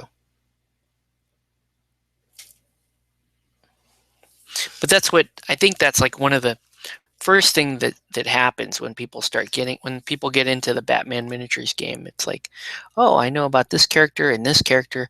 I want to field this. I want to field Birds of Prey. I want to field, Jose was coming up with a lot of, I want to field the Bat Babies because you can field Damian Wayne.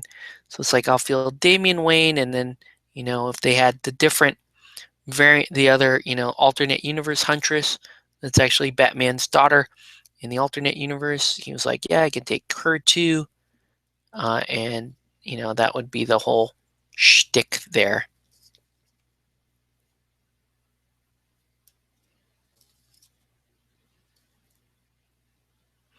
So there we go.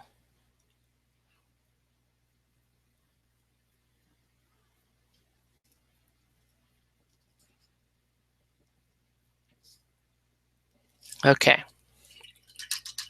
So just doing a real quick highlight on her. I wonder if I can do this on Batwoman without trashing her.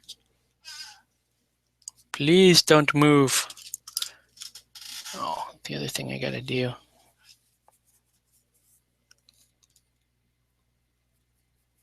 Quick highlight on the base.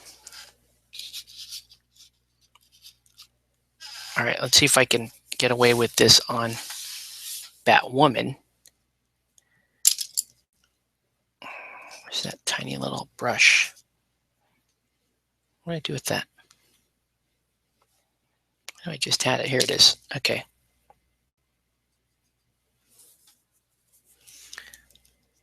So I'm gonna do a couple line highlights.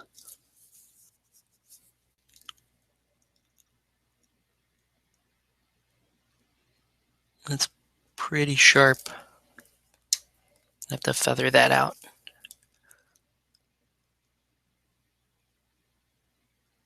Yep, gotta feather that out.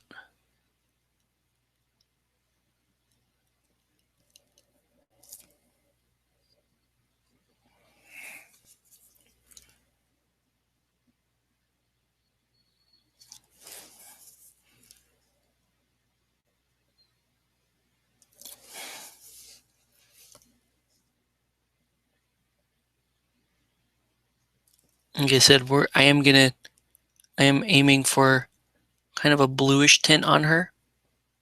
So we're actually gonna do that. We're gonna do a little blue wash on her after I do these highlights.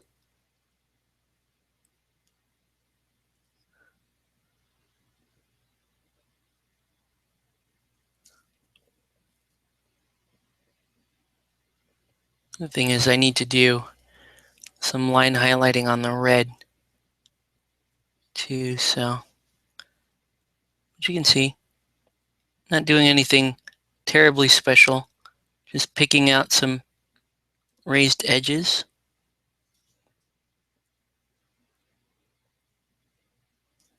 I think that's one of the hardest things for people painting this style of miniature where it's really dark, is trying to do a little bit less than they normally would. And then trying to keep those highlights nice and crisp. There we go. It's looking pretty good.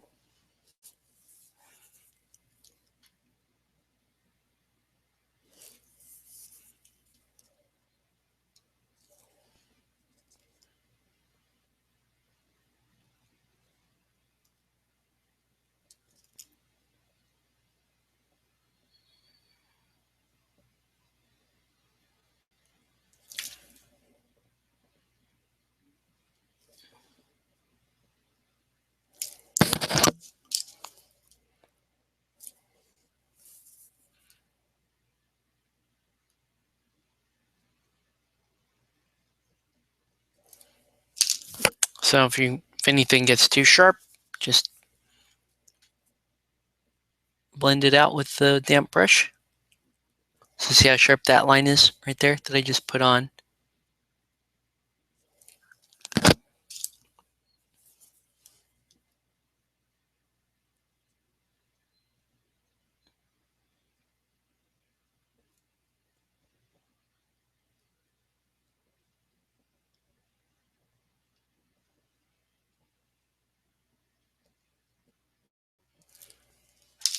That's me softening up that line. See? All right.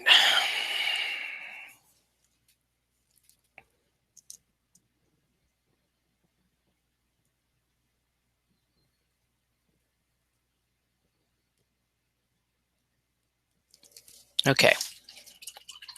So far, so good. Let's do a little bit of like a pink this time too. So I'm going to do a little bit of scarlet mixed with a little bit of white. Scarlet's already close to that highlight color that I'm looking for.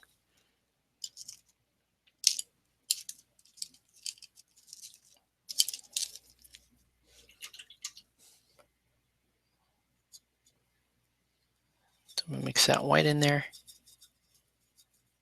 That looks pretty good. Needs a little bit more white. There we go.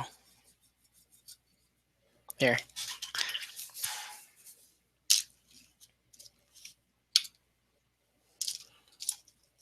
Oop. And it is time to do a little line highlight. So we're going to do line highlights around the bat symbol. Kind of sharpen that up. So right along the edge of it.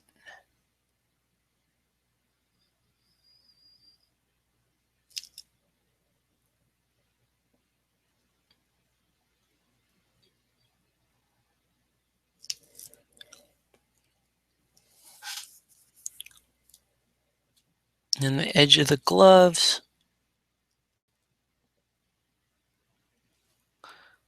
Top of the boot.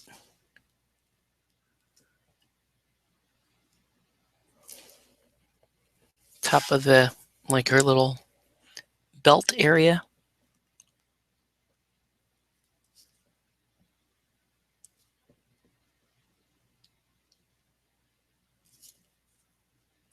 Back here. Whoa. Sorry. Should actually be this color. There we go.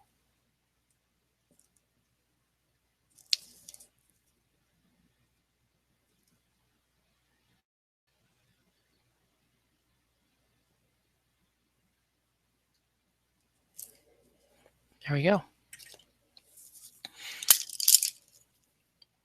And then I'm even going to use just a little bit of white. 352,264 for SDE Legends. Yeah, it doesn't surprise me. That's that Kickstarter had made its money before they even launched it. They knew. So it's a franchise that they're gonna continue to put out there. It's kind of their Madden or their Zombicide.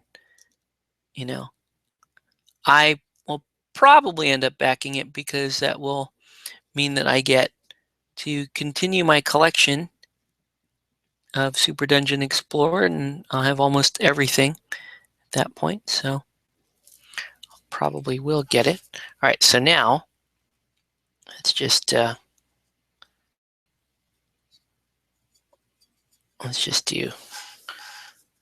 a super fine highlight. Oh shoot, forgot I need to do some more highlighting on the mask here.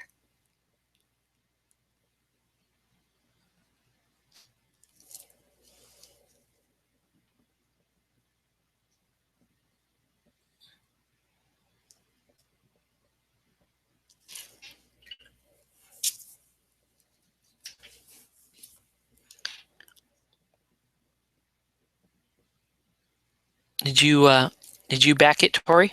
Curious. Oh, shoot. Just a little too much.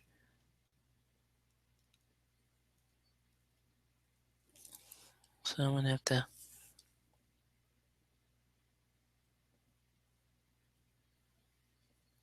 take it in a little bit with that. Okay.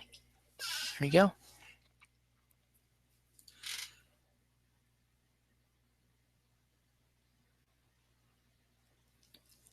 Okay. That's pretty good. All right. So now I can finally do this, which is this number here.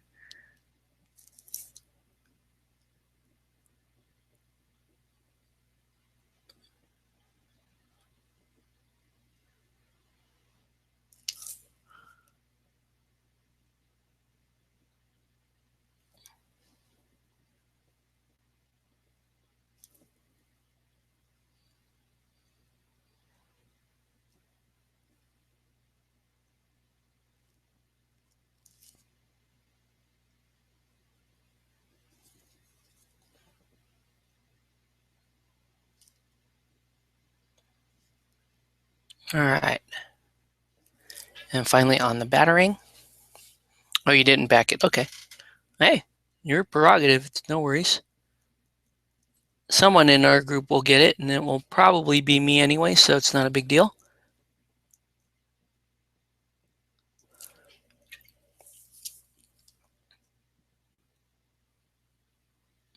There we go.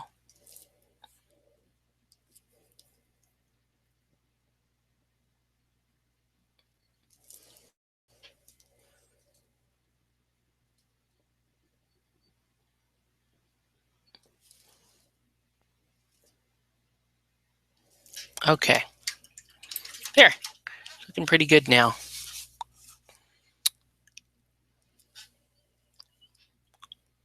Still use a little bit of a feather out here.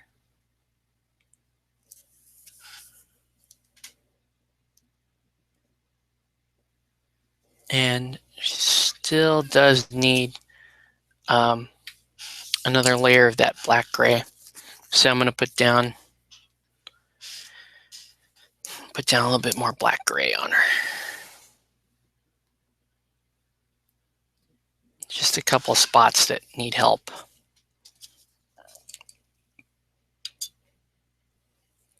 Just weren't covering enough.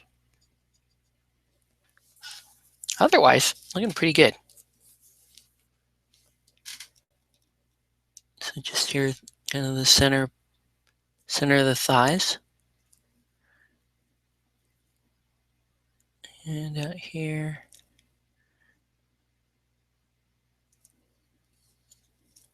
And here.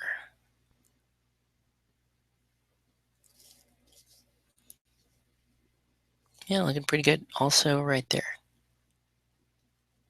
Okay, cool. Next up, do a little bit of shading here on the base. Alrighty, got another Kickstarter to back up on. To back. What are you backing?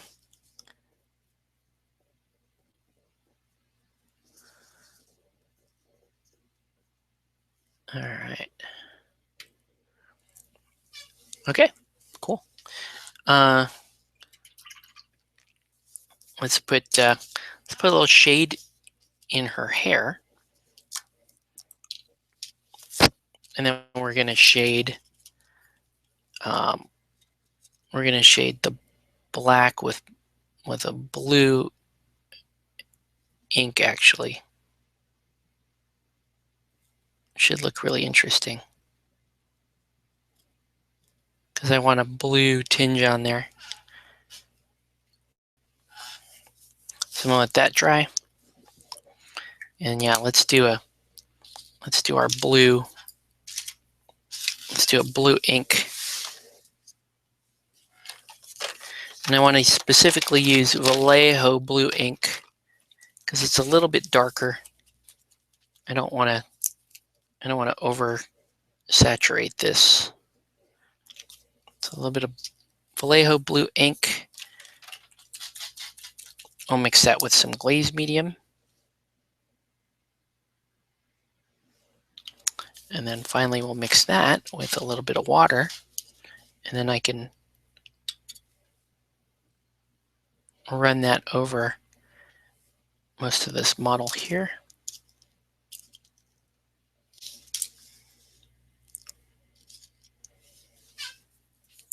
Oh, the Spellbook D&D. Oh, okay. Yeah, I saw that. That looked rather fancy. That looked pretty cool. It's not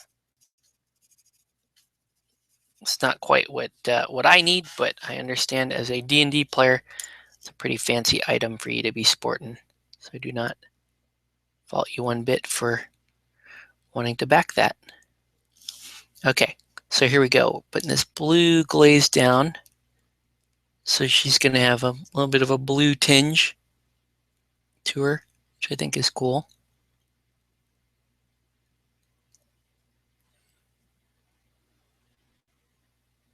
That brings her a little more in line with the Batgirl and how I painted Dark Knight Rises Batman.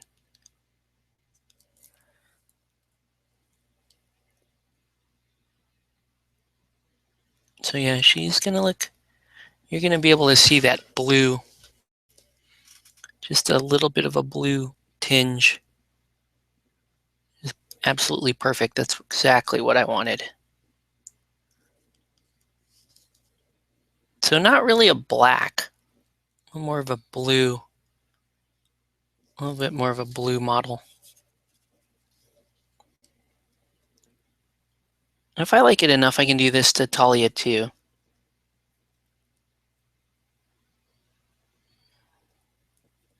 I think this is actually what I did to my own, to the ninjas on the Ra's al Ghul crew. I think this is what I did. I don't remember anymore. I just paint stuff and whatever looks right to me at the time, that's what I did. Right now, blue tinge is looking right on this model. I did give up a little too much shading. It's okay, I can get it right back.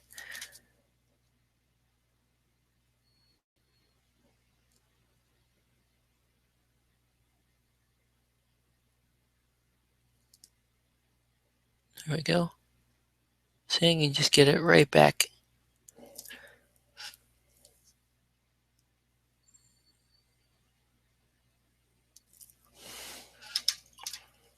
You can even do like a crazy, like a super white highlight on there if I want it. Just a matter of feathering it in. There we go.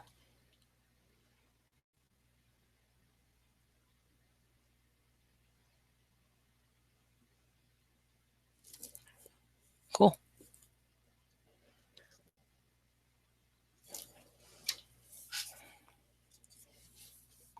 The other one I saw before hasn't met the pledge. I normally don't back projects after they meet their pledge. That's interesting. So you don't back a project that is already funded, like it's already fully funded. That's kind of cool, kind of noble too. It's like, you want to help them hit their actual goal as opposed to just, treating it like a pre-order like most of us do. I know I'm guilty of that too. It's like, well, it looks like it's going to fund, I'll back it and treat it as a pre-order. And that's not always the healthiest way to approach Kickstarter because, in some cases that just sets you up for a disappointment. Okay, so the next thing we're going to do, Talia needs a little attention here, particularly the sword.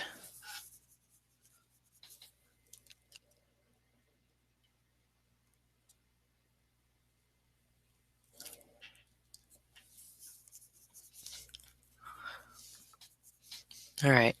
So understand we are coming up on the 2-hour mark. Bottom line for me in tonight's episode, Batman is a great game if you are looking for a highly thematic experience and you want the feel of playing Batman characters against each other the way in which you would expect them to behave.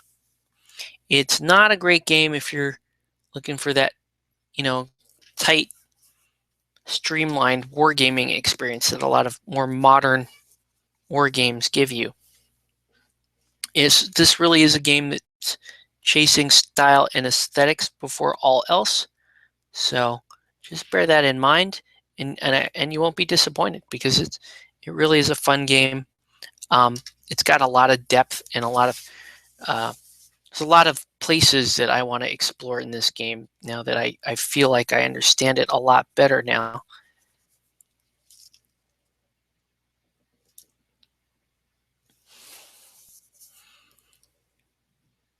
Talia's turned out not terrible. She's not terrible.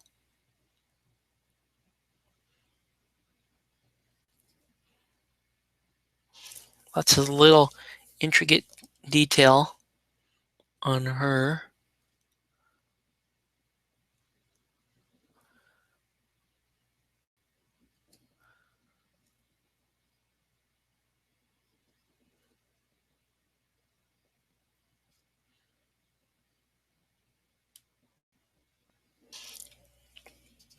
All right, and let's go ahead and, oh well. I think this Talia has like dirty blonde hair, so let's go with some dirty blonde hair.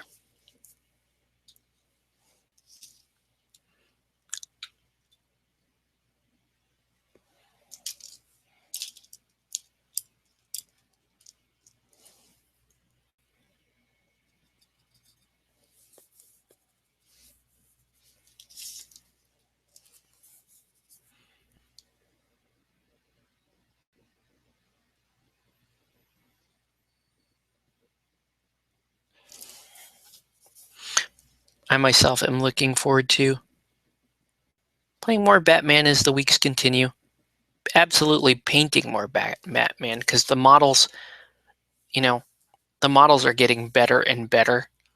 The Wonderland crew in particular looks amazing to me.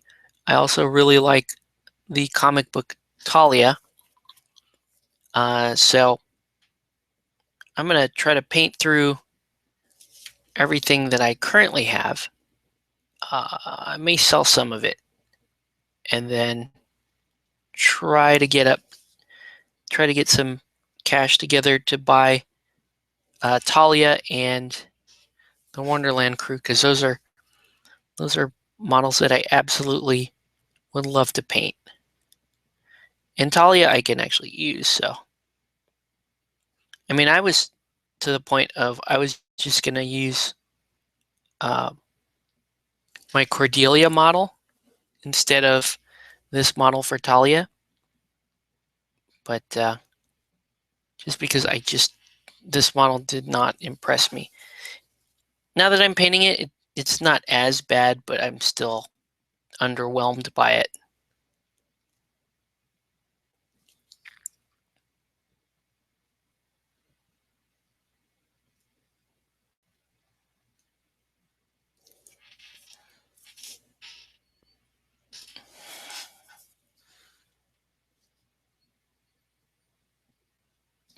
She's kind of like almost anorexic. She's so skinny.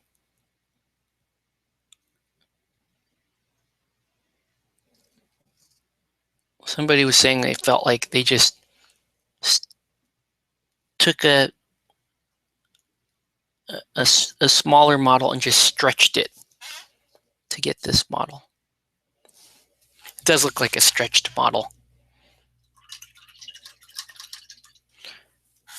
Okay, the other thing I'm going to do while we're waiting on a couple things to dry is I'm going to do this camo shade wash on the on the bases. So I'm going with like kind of a greenish rock for them. So let's go ahead and do that.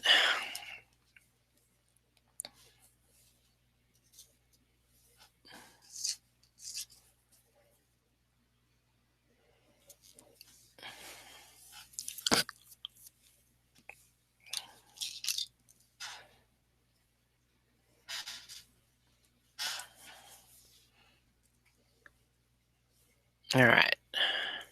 And we're just about done. We're actually into a little bit of overtime here. That's fine. I just want to wrap up what I've got.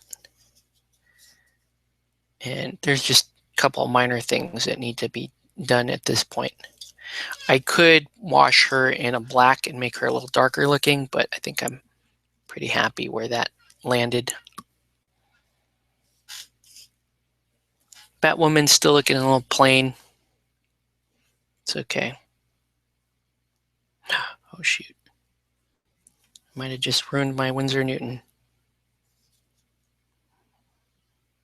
I think I just painted the glued area, in which case I have glue on the bristles of this brush. All right. But she didn't look bad. She just looks all plain, like not enough going on with her. All right, let me get together a bright orange so I can highlight her hair. And then we'll do the black edging. We're just about done.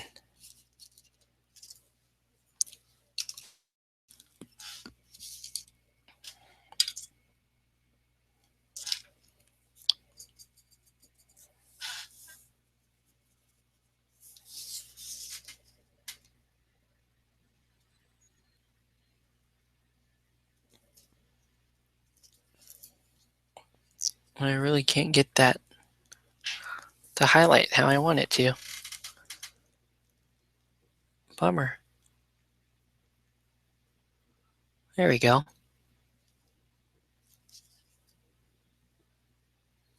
Oh, fiery hair there.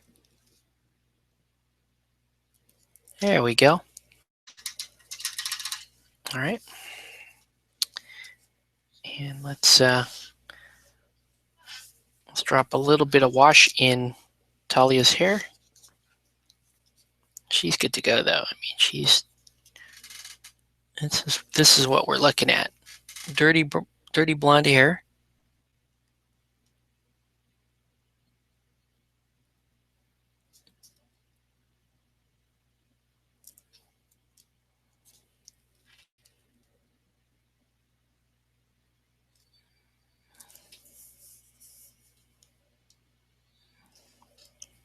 Cool. All right. Let's paint the black rims on. And then, my friends, we are good to go for the night. Because maybe a little bit left on to do on these models, but it's really nothing. Just minor stuff.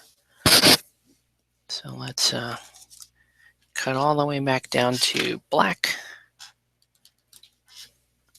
The very color that we always start with is the color we end with. We start with black for the eyes, and then we do black on the base.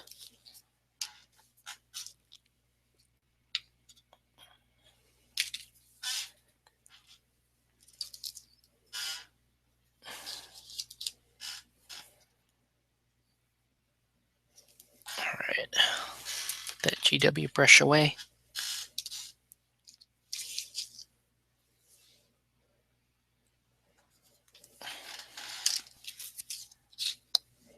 All right, and here we go.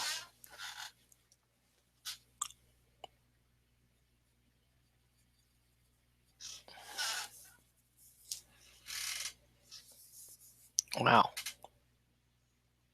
This Winsor Newton was having a hard time holding its form anyway.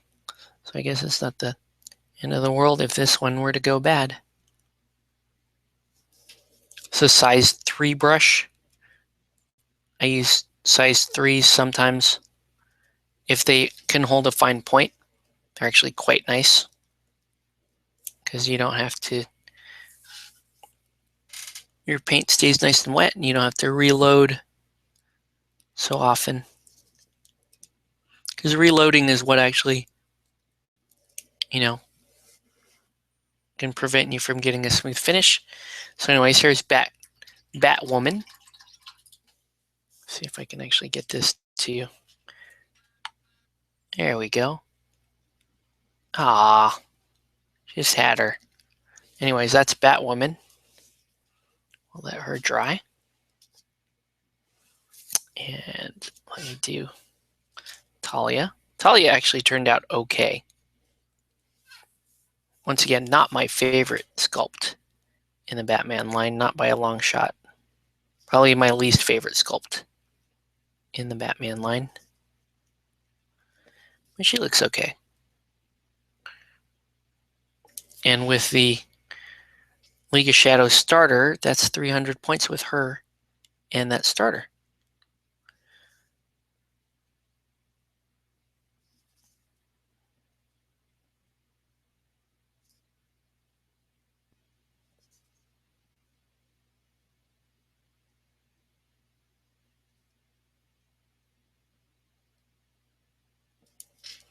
So there we have it. See if I can get this to focus down.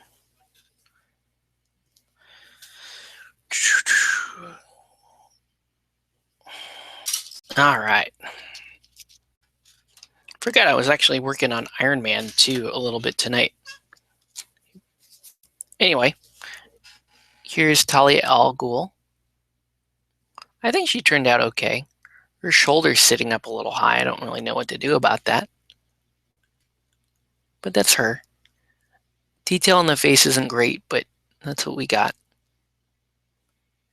So, Talia al Ghul and Batwoman. All right. So the rest of this week, I'll be painting Super Dungeon Explorer. I may or may not treat myself to Black Canary. We'll see how that goes. So anyway, that's going to do it for this video. It's late at night now, so I'm going to go to bed. I want to thank everybody for watching, and we'll catch you on the next one.